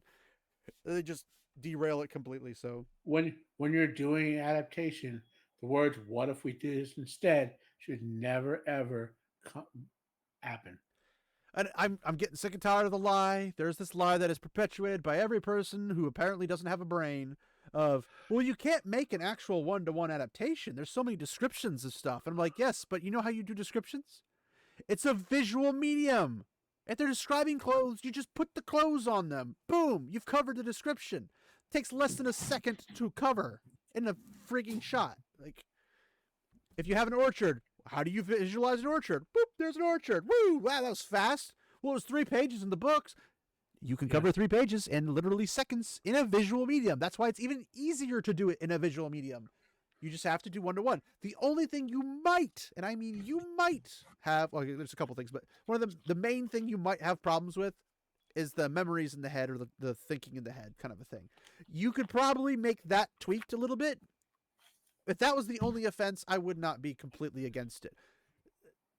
but there is ways you could actually do it to where it fits naturally. The Yeah. other thing you're going to run into is that Aiel are freaking tall. Ogier are even taller, and all the Trollocs are freaking tall. You're not going Perrin to is have. taller. Well, Perrin's like 6 foot. Perrin's taller than Rand, and Rand is over 6 feet. Rand is 6'5" or 6'7", And Perrin's taller than him. but not by much. But yeah, ironically, all three of the boys are really tall for their age in that area. But Andorans in general are known to be tall, even though they're technically not Andorans by blood. They're Point is, the actors playing Rand and Netherin. Perrin are too short. Well, and Matt, technically speaking. But again, I'm not worried about that as much as like if you have like instances where Aiel can run as fast as horses, you can't do that in a live action. There are no people on this planet that can do that. Correct. So you're not going to be able to build an army of them doing that. Now, you could possibly manipulate time, like slow down the speed at the horses charge, and then have the Aiel running as fast, like on a sped up type of thing. So they're You going might to use the be able Bionic Man effect. Or Maybe. the Chariots of Fire. You hear, Yeah. they can rebuild them. I was gonna, if they bleeds, we could kill it. But You no, find Aiel have like mechanical legs or some shit like that in the show. but no, like there are certain aspects you would not be able to recreate. Like, you wouldn't be able to create the Lopar. You wouldn't. I mean, you could do certain things like maybe animatronics or something like that, but that would put a lot more on your budget. But there's like a lot of exotic things that are unique to this particular world as opposed to our normal cycle of the world. So the modern era and whatnot wouldn't apply per se because there's magic. Two, there's other creatures of a variety of different things that wouldn't fit in our world. You've got Was Aiel blatantly superhuman? There's no ifs, ands, or buts about it. yes, but I'm saying that you wouldn't have casting for that could actually Yeah. do that. Now you could tone it down a bit and not mention it, so to speak. That like You would have to have. they could brag like in a hypothetical position or a hyperbolic way and just be like, oh, well, I can run as fast as 10 of your horses, like laugh about it, but never actually like do it.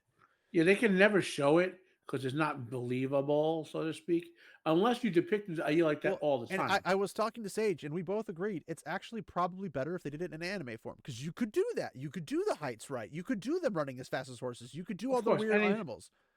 All these adaptations Not are in the better War of the animation. Rohirrim style, but more of the Vinland Saga style. And if you don't know what So Vinland all Saga of style these- is, look it up. All of these adaptations would be better as animated form. That's a given.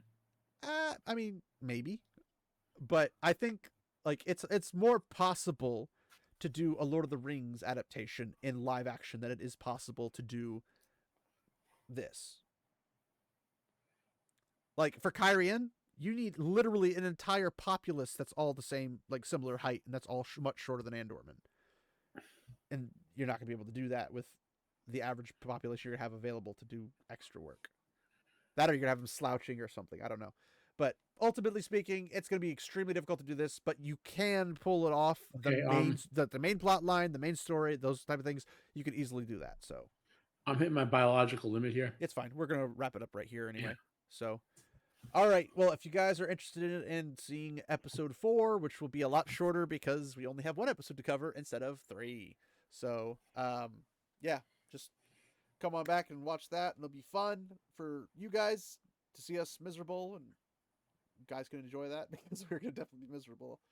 I don't think there'll be a single episode in this entire series of any seasons, of any episodes of any of those seasons that's going to be enjoyable to watch. Unless the bad guys win. Then I will be happy to say that, yes. But anyway, we'll just call it there. Matt, what you got going on, if anything? Are you going with Roman of the Empire or anything? Yeah, after this episode posts, so you have to go back in time and find it. Yeah. Tomorrow night, Wednesday night is overbooked. There's a wrestling show I do live 10 p.m. Wednesday nights. And then Roman Empire's live stream, we're doing Pandorum this week. Cool. I will be doing the next episode with Sage, possibly Matt if he shows up, depending on how he feels or whatever situation comes across that. What else? I don't think I have anything else planned at the moment because my schedule's kind of pushed together. I would like to do some video game streamings and stuff and play some more classical games that I grew up on and whatnot, but I need to have the time to sit down and do that for a time period, and I need to find a platform to do it because Twitch is falling apart, but Kick's not really that great of a platform to build an audience. So I don't know which one I would do it on. And YouTube kind of just hates live streams in general. And YouTube with like Streamlabs doesn't work the greatest, amongst other things. So I'm trying to figure it out. But if I can find a place, I'd like to use Twitch if possible. But their entire system is also anti-small streamer, so it's a lose-lose situation either way in that regard. So I got to figure out where to stream it to and what I want to stream. There's a lot of games. I'd like to also make some classic game reviews and stuff. I already did one for The Incredible Adventures of Van Helsing. Fantastic game.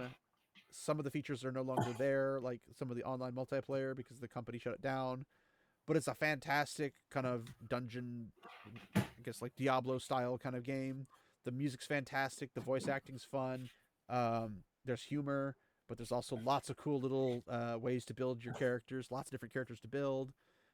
If you get the final cut, you get all 3 games in one, or you can buy them individually. Get them on GOG, and you'll get them forever. And maybe somebody has a way to connect them through, I don't know, Game Ranger or something to let you play together anyway. I don't know if that's possible or not, because I haven't checked since it's been a while since I've used Game Ranger. But that'll be something to look forward to. But yeah, that's hopefully in the future, but probably not for at least a month or 2. But aside from that, that's all I can think of. So thanks everybody for hanging out. If you have been here this long, if you haven't, I understand. Not everybody likes long form content. But if you have, you're freaking amazing, and we greatly appreciate you being here. If you'd like to support us, you can support us by smashing that like button, subscribing, hit the bell for all the notifications, all the fun stuff. Leave comments. If you like what we talk about, hate what we talk about, doesn't matter to me. Just leave a comment, and maybe I'll pop in and have a discussion with you. Who knows? Also, Discord will be in the links below in the description if you'd like to join in the Discord or follow on Twitter or whatever. I need to do this at the beginning so people actually do this, because they're never going to get to the end at this rate. But yes, do all the fun stuff that you guys know the drill. If you've watched YouTube before, you know how to do it. So one of these days, maybe when I get Streamlabs up and running, we could do kind of like, I don't know, financial ways or something to do it. I don't know. I'm not going to hit YouTube's limitation of what I need to do anytime soon, so I'm not going to worry too much about it. But it wouldn't hurt to recoup some losses, since this does take a lot of time to do. So thanks everybody for hanging out. Even if you're just here to lurk, it's great to have you, and thanks for being here. And remember, my friends, walk in the light.